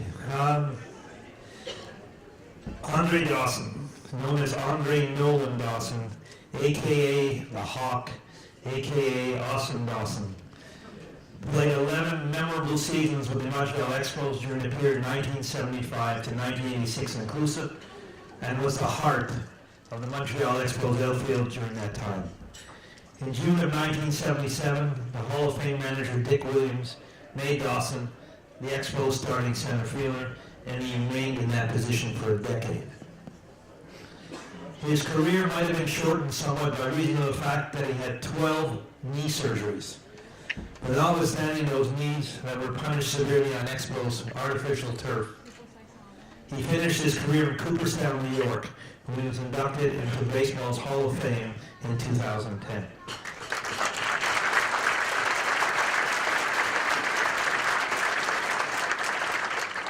He was, and still is considered to have been, the greatest center fielder to have ever played in the history of the Expos over the period 1969 to their demise in 2004.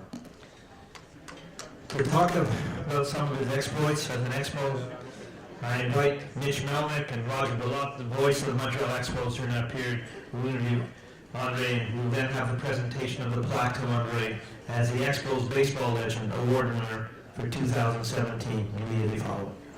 All right, thanks, Cookie. Just before Rodger comes up, this is a great day for Chamonix. I just got to point out that I grew up in Chamonix, and in fact, Mill Hill was the only street I didn't live on in Chamonix.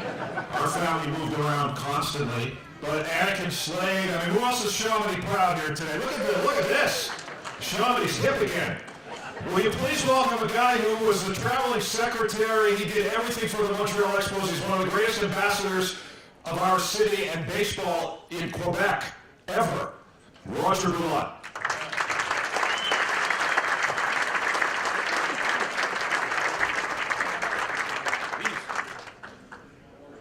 Would you say that once on your show at least? And by the way, I'm not very good at math either, Stu. Mike Bossy, this is important. Mike Bossy, statistically, the greatest goal scorer in NHL history. Right there. Goals per game over his career, the greatest ever. However, when an athlete becomes a great athlete, there's always tradition before him. Before he played for Laval, I wore the same number 17 which he wore after. That's why he became so good.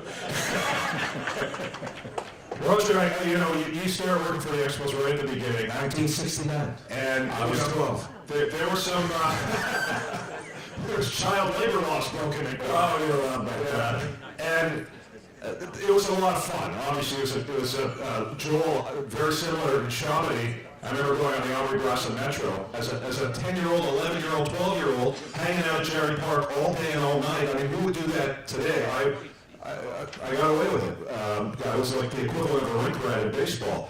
And we had some pretty good players early on, Rusty Staub, but in the mid-'70s, we started hearing about this unbelievable talent. The first guy had the perfect name for Montreal. Andre.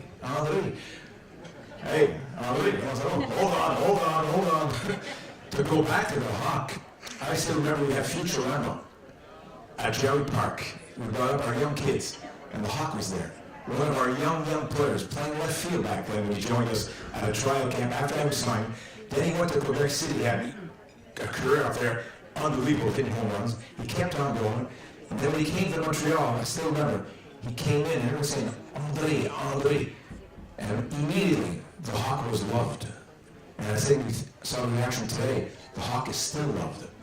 You know, Hawk in the world is what? Is being dominant, is being a leader. He wasn't called a Hawk for nothing. And do you remember the first time you saw him play? He couldn't hit the cutoff man at shortstop.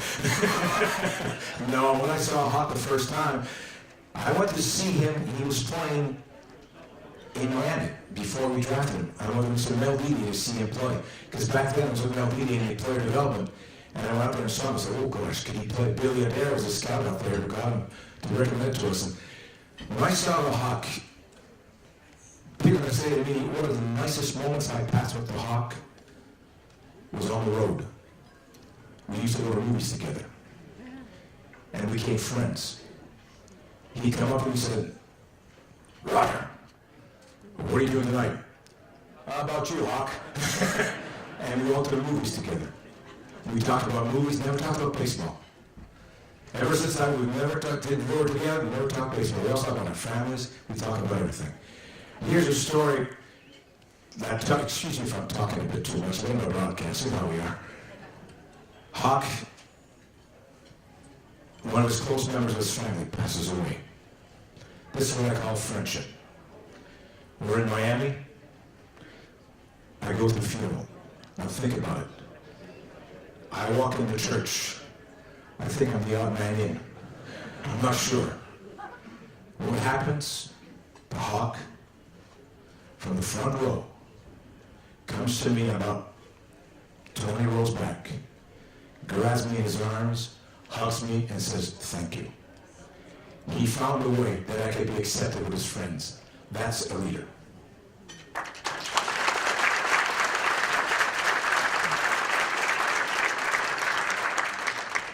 Well, he's been sitting long enough, but I think only Rodger can properly introduce him. Due to Tim Raines, he made it to the Hall of Fame.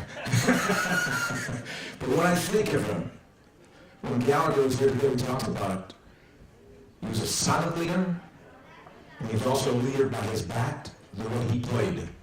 Whether as a teammate, whether as a family man, whether as a Quebecer, as a Canadian. We're so proud to have you with us, not the ball player, the man. Let's welcome Andre the Hawk Dawson.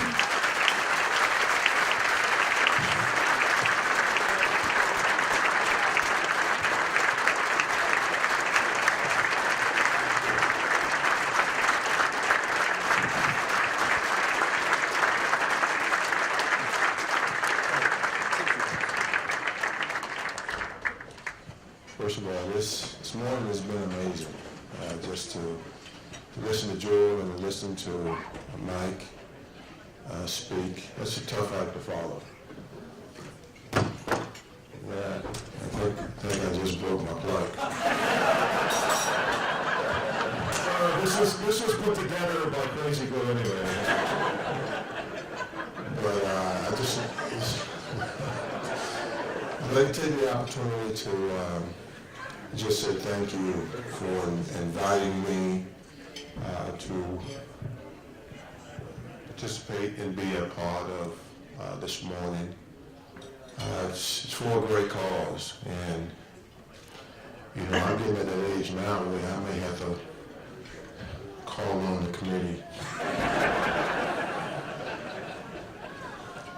But again, it's for a wonderful cause, and I witness seniors at their most dire moments.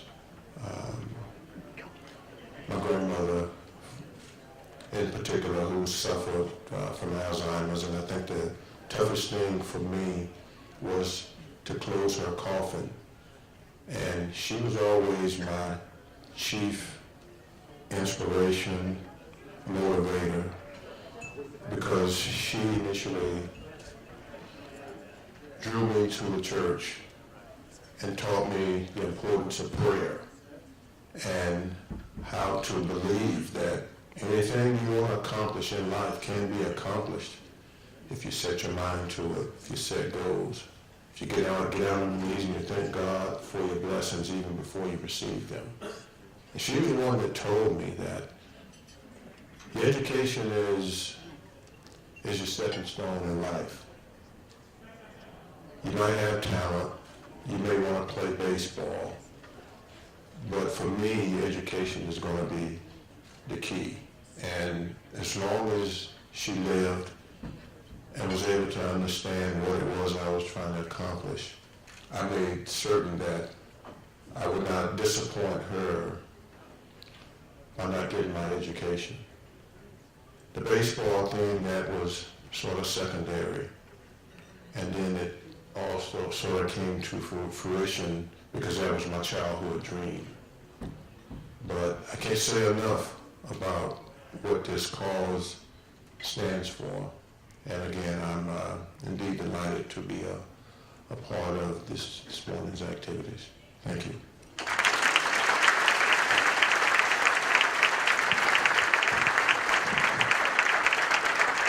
All right, come on. Go ahead. You can stand. It's okay. Not too many Hall of Famers from the Montreal Expos.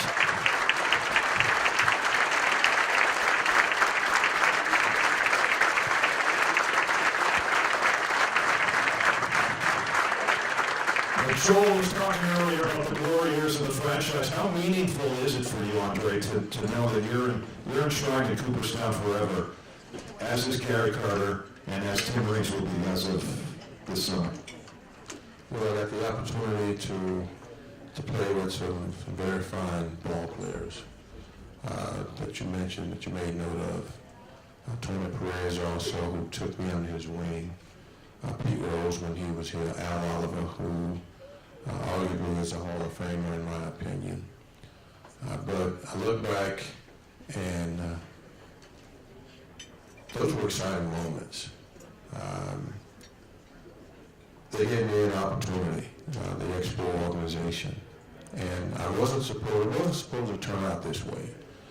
I was supposed to be the third outfielder on the depth chart as far as talent was concerned. But as Mike Bossy attested, if you love what you do, you dedicate yourself, you're determined, things happen for you. And that's pretty much the attitude that I took, that this was a blessing and I was going to make the most of it. And we see how it turned out. When I was inducted into the Hall of Fame, I felt that my career had come full circle. And I really put the uniform on to try to ascertain that accolade. I just said, we'll see how far we can go with this. But have fun in the meantime and just make the most of it. Huck, you almost made me cry. I hope you know that. Almost. Huck. I can never make you cry, Rodger. You made me laugh a lot through this. That's what people don't want to know of you, is your sense of humor. You used to call me the big one. I don't know why. I'm still trying to figure out why. Don't answer. Huck, Montreal for you. Is it a friend? Is it a member of your family? What is Montreal for you? Montreal was the greatest. I mean, to have the opportunity to come across the border, people, as you mentioned, they thought that I was French. And I said, they said, well, how did you get the name Andre? I said, I don't know. Gave me that name at childbirth. But no, I got my start here, and I was excited because I got to play in Quebec City first, Quebec being virtually a French province.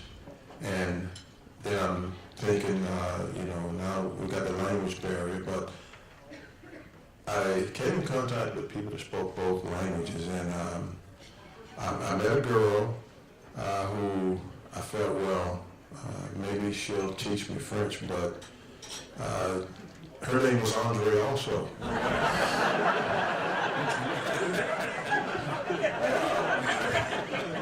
But it was spelled with two E's.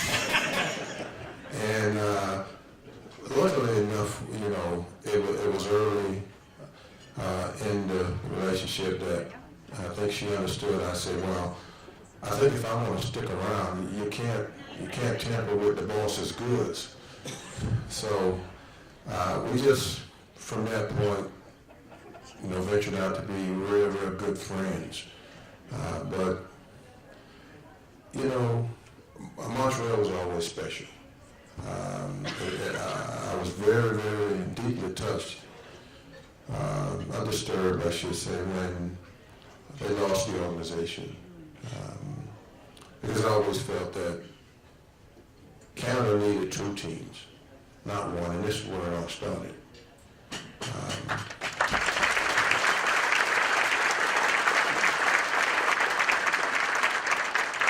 But, I had a wonderful time. I had a wonderful time playing here. The only reason it couldn't be a permanent home for me is to take a look outside right now. But I just want to get something out of here also, especially for the younger people who now know Andre and they've heard their parents talk about him, and there's some clips about him. But you talk about hard work with Mike. You have to work hard. You have to learn how to go the other way. You have to learn how to throw properly. When he first came up, he went from having an average arm to as good an arm as any outfielder in baseball. Nobody ran on Andre at the peak of his career. But those ravaged knees, I remember in an Expos fantasy camp, their trainer, Ron McLean, was down there. He said, this is a guy who worked, how many years ago Ron McLean working in Major League Baseball as a trainer? Decades. He had never, ever, ever seen anybody with the kind of pain threshold go out and perform the way that Andre Dawson did. I mean, I know you're very humble about it, but how long did you have to have those knees worked on every day? Long time.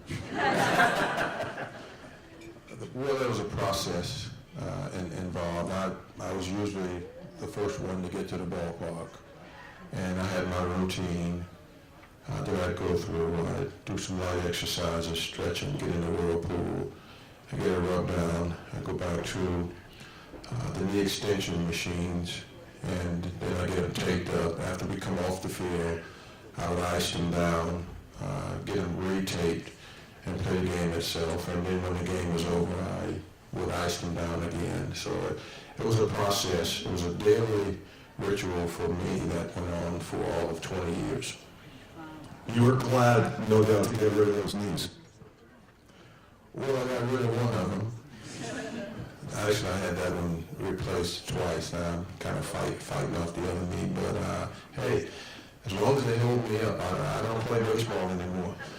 So as long as they hold me up, you know, I'm good to go. Thank you. All right. Bonsoir. Thank you so much, Hockey. My first home run call was the hockey when I started the Expos. Thanks, Hockey.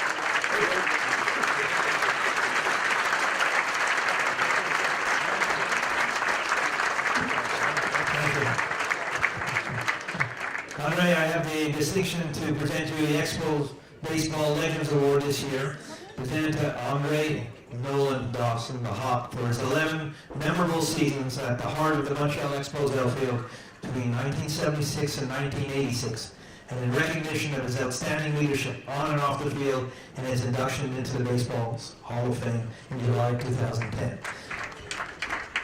This is for you.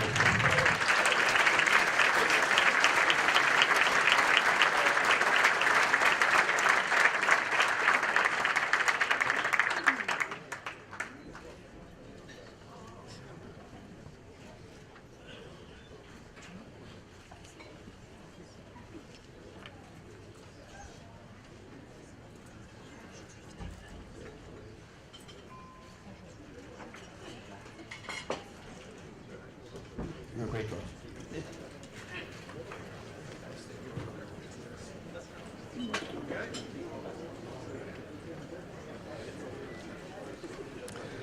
I'd like now to invite to the podium Herb Zurkowski's to the Montreal Gazette, Anthony Calvillo, and if he's still on, Carrie Sabat.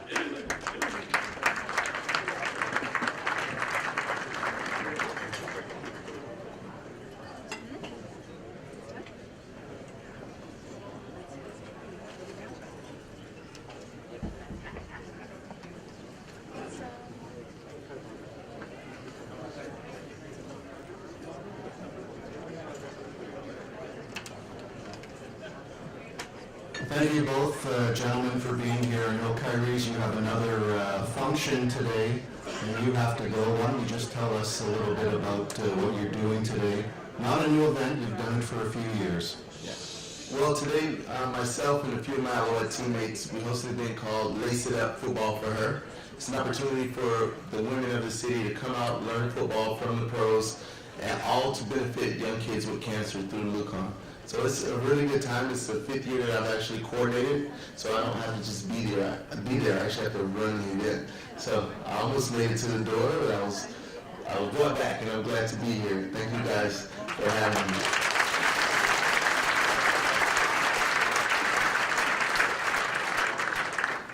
Now we need to, I don't know if Kyrie's knows what the term muzzle tough means, but Kyrie's is getting married in May, so we should all wish him a muzzle tough. So I 100% know I'm familiar with the term. I actually just did my Ancestry.com, and I'm 1% Jew. So there we go. I know a little bit about the culture. And the 1% would be that you don't have an agent. You represent yourself, so you don't have to give them a cut. Is that correct? Absolutely. Absolutely. How difficult is it to prepare for a football season as well as to prepare for a wedding? And just tell everybody about your fiance, how you met, and when the wedding is, and where you're getting married. Okay, I did not expect this to be about myself, but I take pleasure in speaking about it because it's one thing that I'm very proud of is my fiance, who's Annette Him. She's a she's the second leading rebounder in McGill history, second leading all-time in scoring, and professional all-star in basketball. But not only those things that she does, but she's also a philanthropic heart, and that means a lot. Like our wedding is being held during the Celebrity Charity Weekend, in which we're going to be working with young girls to teach them that they can be both dominant in sport and beautiful on the outside and in as well. It's called Beauty and Beast. So we follow that with a celebrity basketball game, and then we'll be getting married on the football field the following day at Montreal Expos.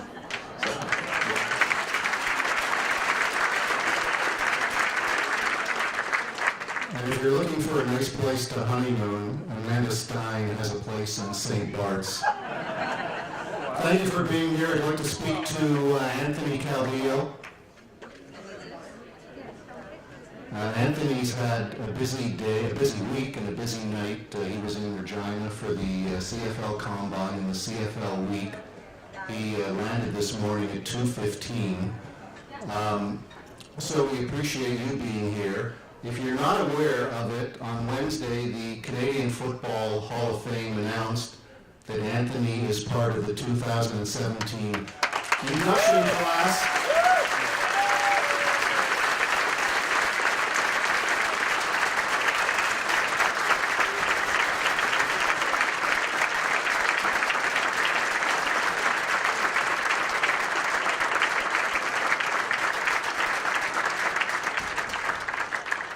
And he's going in his first year of eligibility. Not even Damon Allen could lay claim to that. So I have to ask you, you're going into the Hall of Fame. Did you have much of a career? At the beginning, no. It was rough at the beginning, but I've been hearing a lot from the athletes, and they talk about what it takes, and there's adversity you have to deal with. You have to overcome a lot.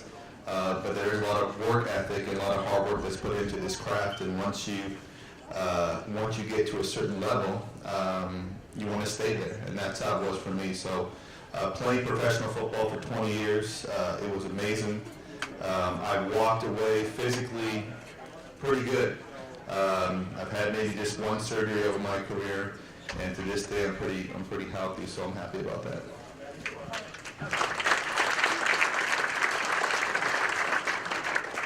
I've mentioned this before to you, but when you're in a room like this, do you get the sense of the aura that you have, the mystique that you carry, just how much you are loved and adored by the people in this city?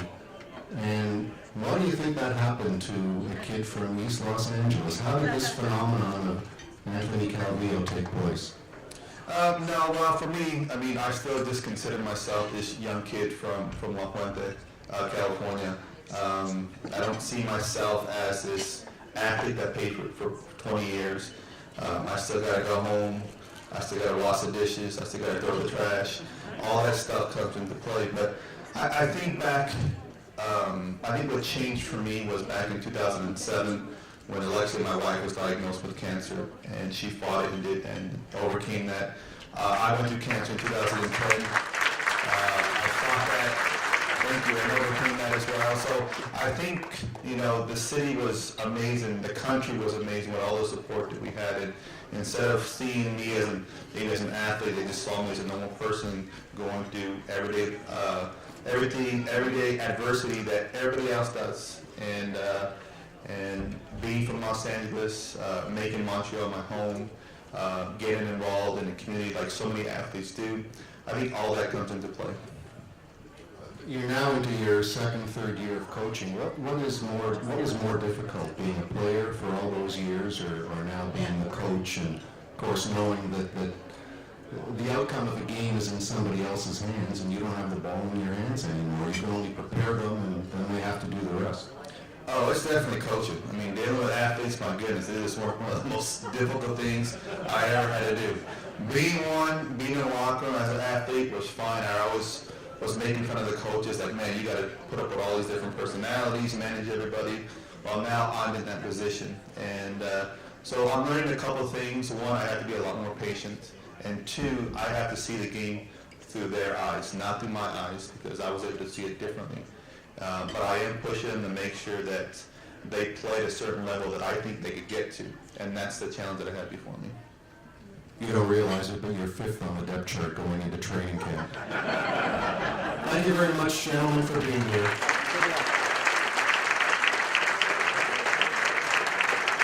Thank you, Herb. And let me tell you, nobody covers football like Herb Zurkowsky. Follow him on Twitter, Follow them on Facebook and read them every day in the Gazette. I'm going to call now Matthew Ross, Amanda Stein, there's also Amanda Klein, Amanda Stein, and Anakin Slade to a very unique gathering with Bill McCreary and Chris Nyland, who had some great relationship when they played. We're going to have some stories. I don't know if they've been together on stage before, but come on up, guys. We want to hear behind the scenes how many times Bill McCreary penalized Knuckles during his career.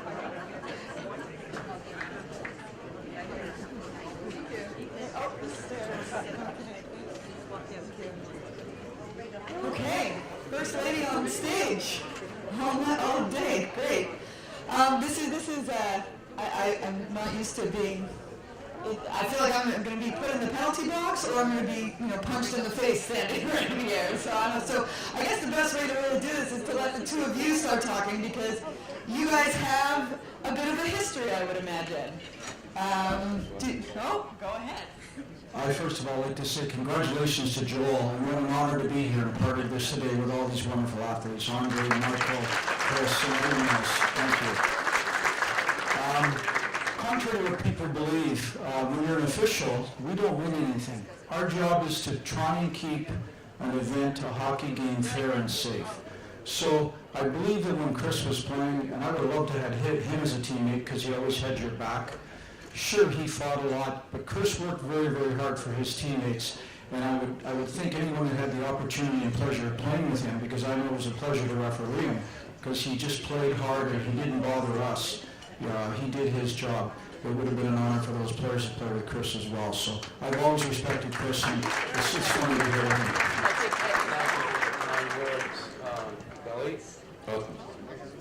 Thank you for the kind words, Bill. Appreciate it. And Joel, congratulations. Andre. And who's that other fellow? Who was that other fellow?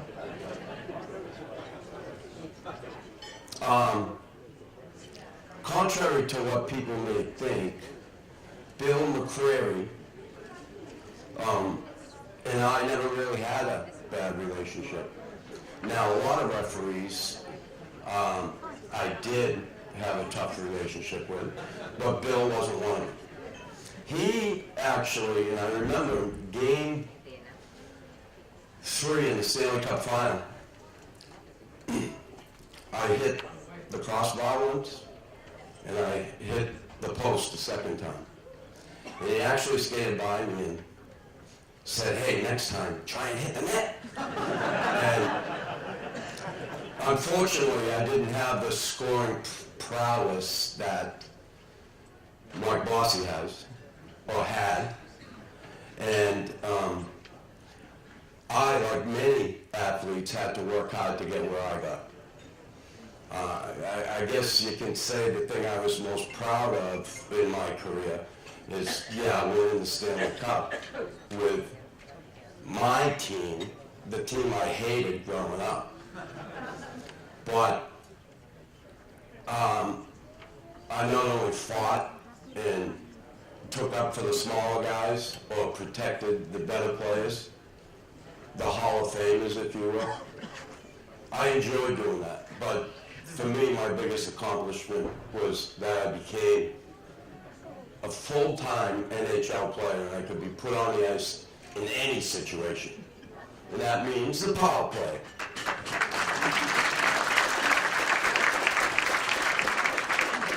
So, again, I want to reiterate that Bill and I never had any beef. So then I have to ask, who did you have the most beef with? Well, really, to be very honest, I was just very fortunate to be in the NHL for 29 years and be with such wonderful athletes. And I think what we heard Andre talk and Mike talk and Joel talk, you have to have drive and passion for what you're doing in life. And I know my daughter had a stroke when she was 3 years old, so she's been my inspiration my whole life. So that was my drive and my passion. And I just always tried to work hard and mind my own business and not bother the players. The players are the show, and that's what people go and pay to see are the players. They don't pay to go and watch a referee. So my job again was to keep the game fair and safe and do the best that I could each and every night.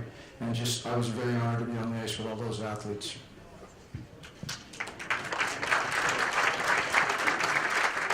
I think I'm only up there because I'm from Chambly, so congrats.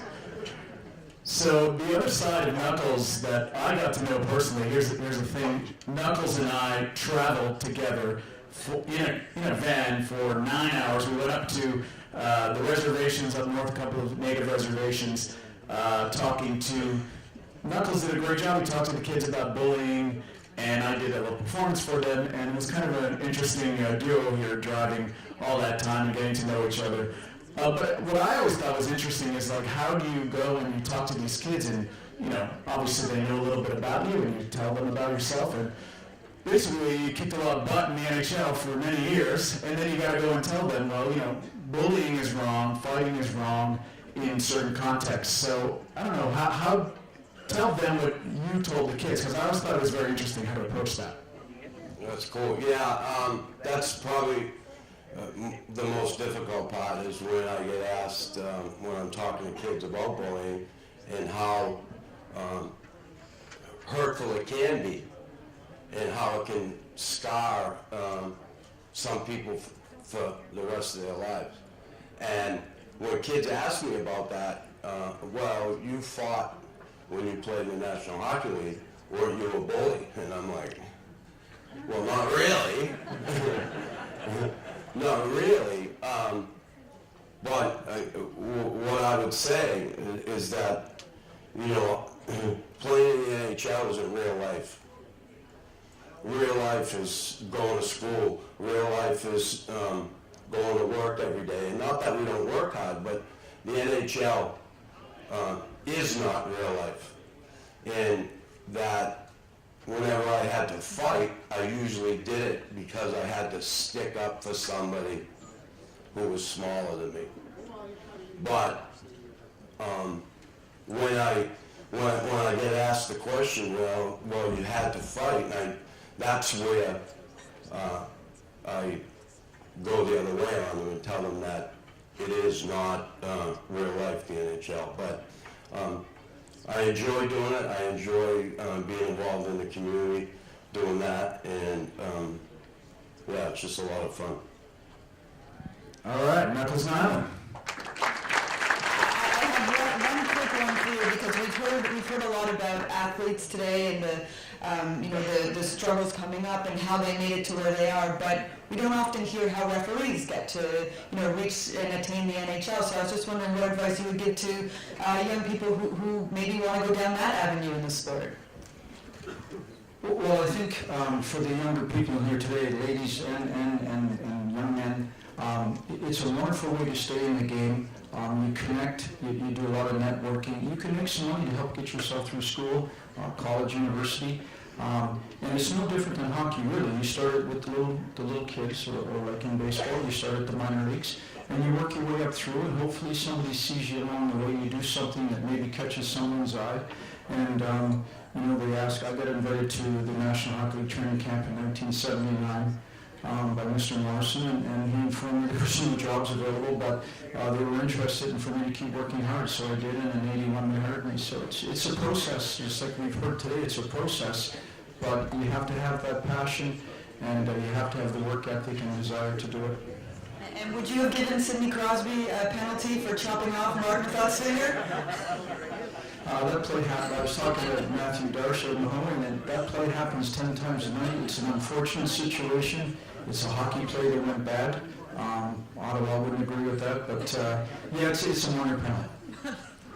That's settled. Thank you. Thank you very much. And isn't Amanda Stein a delight? She goes into the dressing room. She's a real model for young ladies who want to become sports reporters, doing a terrific job. I'm handing it over to Matthew Ross now so we can hear about the Maccabee Games. I'm here with Roy Solomon, working with the Canadian contingent for the Maccabee Games. When's it coming up, Roy? In July this year, this summer. All right, now, pardon me, I have to address nasty rumors. Is there any truth to the rumor that the team is taking performance-enhancing muscle balls? It is true, but I don't want to say any more about it, really. It's very... All right, we'll move on. I think it's only the Ontario contingent that's affected there. In terms of the Montreal, you weren't sure on the count. We were talking outside. What do you? How many athletes do you expect? How many events? Well, let me first talk about the Maccabee Games. Excuse me. First of all, congratulations to all the honorees today. That was fantastic.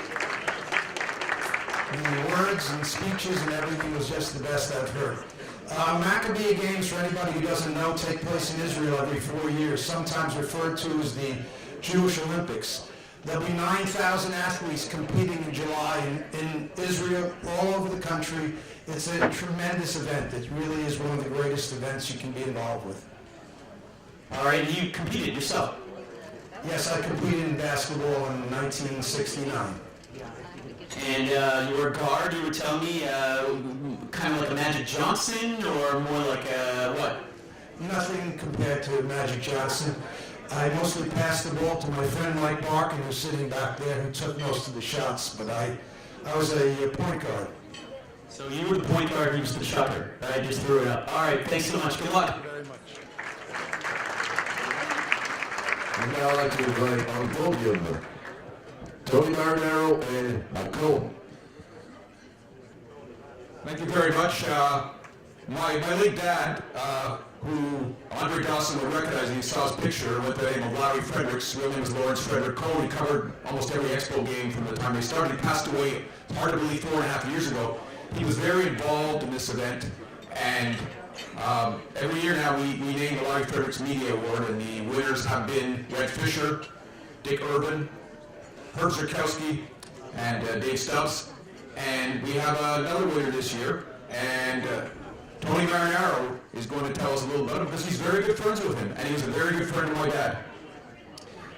Thank you, Mike. Yes, indeed. As I made my way into the business 14 and a half years ago, inspired by the greatness of Mitch Garber back in the day, and Mitch Melnick, and of course the late great Ted Teven. Once I finally got into the business, there was no shortage of people to look up to, and I would see often Mike's dad, of course, on Press Box Row, who was a veteran in the business, and he loved it until the final day that he worked it. Rodger Brulotte and I are actually very good friends, and I think that catches a lot of people by surprise. Rodger works for the Journal de Montreal, and I usually slam it on my desk about 100 times during each show when I read some of the headlines every now and then. Well, it happens every now and then, but Rodger, of course, works for TVA Sport, and I work for TSN 690, but Rodger and I speak regularly. He is just fantastic at what he does. You can close your eyes and just listen to Rodger Brulotte, and you'll know that he is the one, he is the only, and he is Rodger Brulotte. So, without further ado, it is my immense pleasure to hand out this award. Yes, the Larry Fredericks Media Award for his outstanding work as a broadcaster and journalist covering professional sports in Montreal, most notably his association with Expos baseball throughout the history of the franchise. The Cummings Jewish Centre for Seniors Foundation Sports Celebrity Breakfast, March 26, 2017. The award is presented to Rodger Brulotte.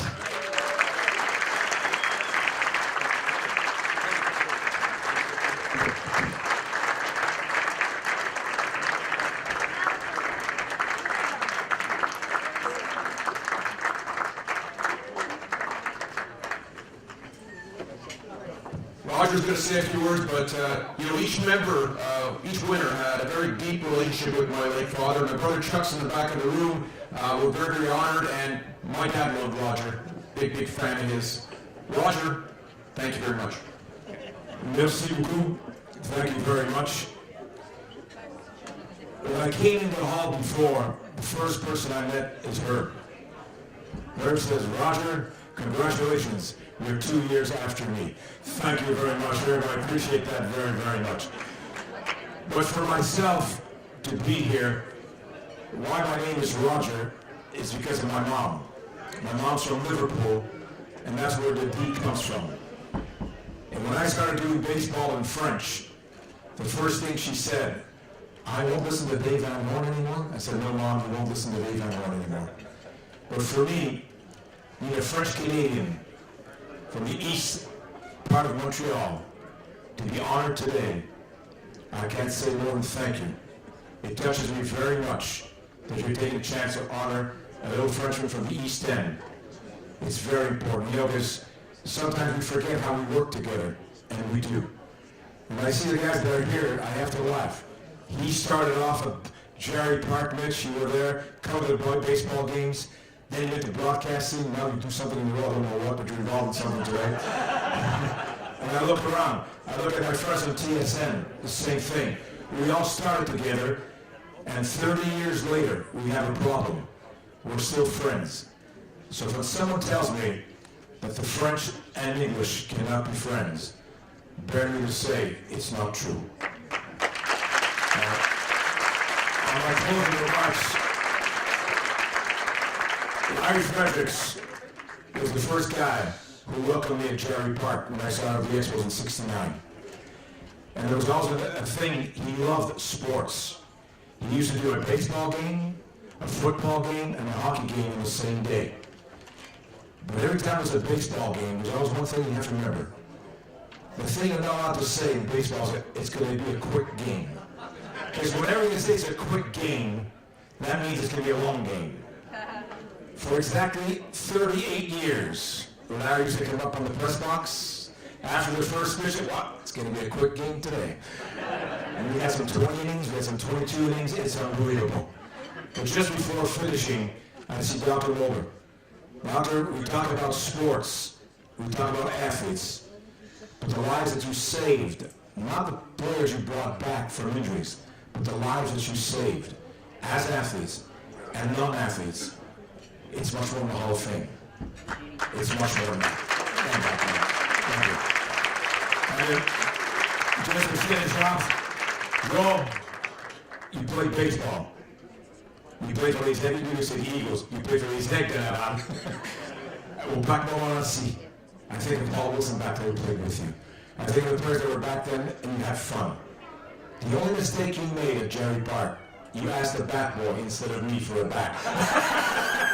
So on behalf of everybody, Cookie, keep it up. First player agent, first in Expos history, very first, Cookie Mattress. And the players he represented, you did a heck of a deal, because you have a lot of ball players that came here. And I think with Kenny Singleton going on, you were great. You even found a way to send Crow to Japan, but you brought him back. So to everybody, merci beaucoup. C'était un plaisir. And before finishing, our young Daniel, this is tomorrow. Our athletes, a gold medal is knocking at your door. But most of all, keep on representing Canada and Quebec like you're doing. We're very proud. Merci. Bonsoir. Merci. Rodger, can you do one more thing for me? Can you do an Andre Dawson home run call? Can you do one for us, please? Aha! My first one ever. Imagine I said, bonsoir et merci, an afternoon game. Think about it. That was very logical on my part. Yes, Hawk. I know. After a game, I used to go down and bring the tapes to Hawk, and he'd go, Rodger, you're crazy. You're crazy. But wild. La balle est frappée, Dawson au bâton. Léna. Oh! Get in win! Get in win! Bonsoir! Allez, merci, everybody!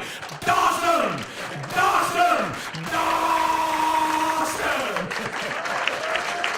Nobody does it like Rodger Brulotte. Merci, Rodger. Ladies and gentlemen, the silent auction, don't leave without checking the amazing items. Our committee worked for months. These are items you won't find anywhere else, so please check it out before you leave. I'm now going to have Tony Marinaro and Pasquale Gagnon back up here because we're going to learn about the rocket. I wasn't kidding when I said that Rodger Brulotte is one of a kind. Really, what an event today. The Hawk, Andre Dawson, one of the greatest Montreal Expos ever. One of my favorite Expos ever. Mike Bossy, my favorite New York Islander ever. My dad's second favorite, John Tonelli. He was the first, right? It's Italian. Told everyone we were cousins. Wasn't true. And the only thing that you ever said that was not true? Yeah. Probably. I am very factual. Just that every truth takes a while before it's seen as self-evident. and honoring Joel Leonoff. I was introduced to Joel a couple of years ago, and we met for breakfast at the Ritz, and a couple of days later, everyone was, some of his friends were talking about the fact that Joel is just such a great friend. He puts a smile on everyone's face and makes people feel good about themselves. And a couple of days later, I got a phone call from one of Joel's colleagues who said, pick a hockey game. And Joel was offering a pair of tickets to a Canadiens game. And, I didn't want to be very selfish, so I chose the Pittsburgh Penguins. My youngest son's favorite team, and he wanted to see Sidney Crosby, and so he was pretty excited to go see his favorite team and see his favorite player. And we get there, and the tickets are right against the glass, and it put a huge, huge, huge smile on my son's face because he would never get tickets from the radio station right up against the glass. We would probably be as close to the press box as possible, and the players would look like mosquitoes. So Joel put a huge smile on my son's face that day, and it was pretty cool. So thank you, Joel, and congratulations on this honor for everything you do. It's more than deserved. Congratulations, Joel. I'm not from Laval or Chaudière, sorry, but I'm from Quebec City. And there's a few things that we had in Quebec City that we gave Montreal. We had Jean-Louis Gault. But we actually didn't give. The Montreal Canadiens stole him from us, but that's another story. But in Quebec City, I don't know if Mr. Dawson remembers the name of the team in Quebec, but it was the Carnaval. Not for the Brown Carnaval, but we had all those great expos in Quebec before the Stade Municipal. We're still there. If you ever go to Quebec, there's a Canada League there. I know it's not the Expos, but it's a great park, and it smells and breathes baseball over there. So I just want to say that I had the pleasure to see you play for the Carnaval before the Expos and all the other guys. I think that one day Steve Rogers pitched to Gary Carter in Quebec City, and I don't want to mislead anybody about that, but I'm getting older, and sometimes, but I think they did, eh, Roger? So it was like, I just want to say that from Quebec City, we gave a few things to Montreal, so I think, you're welcome. We call up on stage now a former NHLer, former Montreal Canadian, and he also does some work now with RDS, one of your colleagues, Matthew Dash.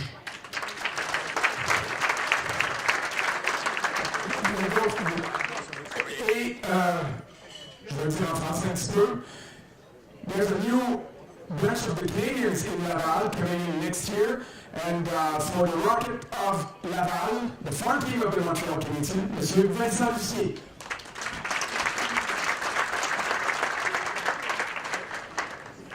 So the Laval connection again. Yeah. You want to go through? Yeah, Vincent, why don't you tell everyone in attendance what they can expect from the Laval Rocket next year? What kind of experience is it going to be to go watch the Rocket?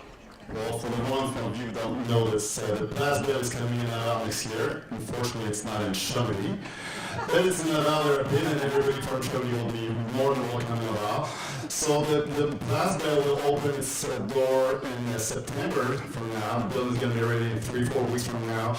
And we'll be hosting the Laval Rocket, as you mentioned. The farm team of the Montreal Canadiens will begin its next season in Laval. Matthew, as someone who eventually made it to the National Hockey League but played in the American Hockey League, we have an American Hockey League team, of course, coming to Laval, like Vincent just talked about. Talk to us about some of your experiences in the American Hockey League and how exciting this is going to be for some of these players to play here. First, I'm probably the alumni with the most AHL games, which I guess is a nice thing, but it means I'm like fun one. I got better with age in my career. The AHL is actually great. People ask me, the junior major was tough in Montreal, but to be honest, I spent a lot of times in the AHL playing with the likes of PK in Montreal and Joe Pavelski, that's a star in San Jose now. A lot of good players like that is what's really exciting. First of all, it's very affordable, I think, and correct me if I'm wrong, I think it's been $15 to $30 for a ticket, and you see the future stars in the NHL. You see the guys like, Alex Sergachev might play in the AHL. The year I was in Hamilton, we had PK Subban, we had David Day, we had Carey Price played there. 86% of the players in the NHL played in the AHL. So for the people that want to see great hockey, affordable, a lot cheaper than the Bell Center, It's great hockey. It's more exciting because in the NHL the players are better, the systems are better. In the AHL, that's why World Juniors is so exciting because you see the game's never over because it's young kids playing. Look at the gold medal game this year between U.S. and Canada, back and forth because there's mistakes on the ice. That's what happens in the AHL. The kids are learning, so the games are a lot more exciting. It could be 4-1 in the third, but then we lose 5-4. So that's going to be an exciting brand of hockey. And I get commission every ticket I sell. So. Vincent, everybody who drives up north of the 15, they see the building. They're actually working on the new exit there. What will be the fan experience when they will get to La Place Belle? Well, as Matthew mentioned, there has to be an affordable price for everybody to enjoy that new entertainment. You know, it's professional hockey, very high-level hockey, as Matthew mentioned. But it has to be at a very affordable price. So we intend to bring families, we intend to bring students, we intend to bring kids on hockey leagues and all that. When you come to Laval, it's half a Bell Center, so it's a huge building. It's 200 building in Laval. You can make a commitment for the city of Laval, for the people in Laval. So when you come in, you get to see some entertainment at a cheaper price. So it was tough for the fans in Montreal how to get a connection with their farm team because it has been away from Quebec for so many years now. Now it's coming back, so you get to engage a little bit more with the future of the Canadians as Matthew mentioned. There's more than 85% of the players that been in the NHL that go through that league. So some people spend a little more time than others in that league, but they all go through the league. So you want to have fun. You want to have fun at a cheap price. You can do that. Is Charles Hudon going to be with Laval next year, or Montreal, or both? I wish I could tell you, but I'm in the gym. There'll be exciting players, I'm sure. I think we signed Chris Taylor, who's a very strong AHL veteran, who's one of the top scorers in the AHL this year. I think Montreal we signed him. I'm sure Alex Chaldon, we could be back and forth. You'll see a lot more back and forth. It's funny because when I started in the AHL, Philadelphia was the only team that the AHL team was in the same, they played the whole spectrum, and they usually had 6-7 heavyweights, so it was always a lot of fun to go play there. But now more and more, San Jose's in San Jose, LA, their front team is in Ontario, which is 40 minutes away, Anaheim's in San Diego, so more, Toronto's in Toronto, so the proximity, it's easier for the call-ups, it's easier for the team to look at the prospects. It's actually great for the prospects, because first of all, it could be in St. John, like, come on. Even when I started pro in Columbus, I was in Syracuse, Doug McRae was the GM, and he goes, I want the players to play in a dump because I want them to work hard to get out of it. But that's not the case anymore because it's not going to be the case on the ballot more and more on the league. That used to be the mentality back then, but honestly it's going to be exciting hockey. I'm not saying that because I think I played probably 600 games in the AHL. So those bus rides with pizza on your lap, I've done that. A lot better than charters. But it's great hockey. It's a young kids that will eat the boards, try to make it to the AHL. So it's great if the community supports it. Mesdames, Messieurs, ladies and gentlemen, Mathieu Dash, the number one fan of Carey Price, and Vincent Monsieur de la President. Thank you very much.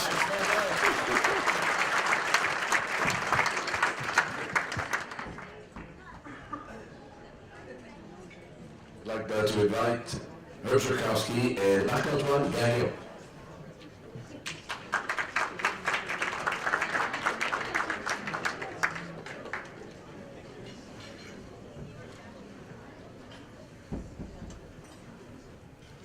Pleasure to meet you. Joel, I don't know you, but congratulations. That was a beautiful speech, especially at the end there where you spoke about your parents, because my parents are not alive either.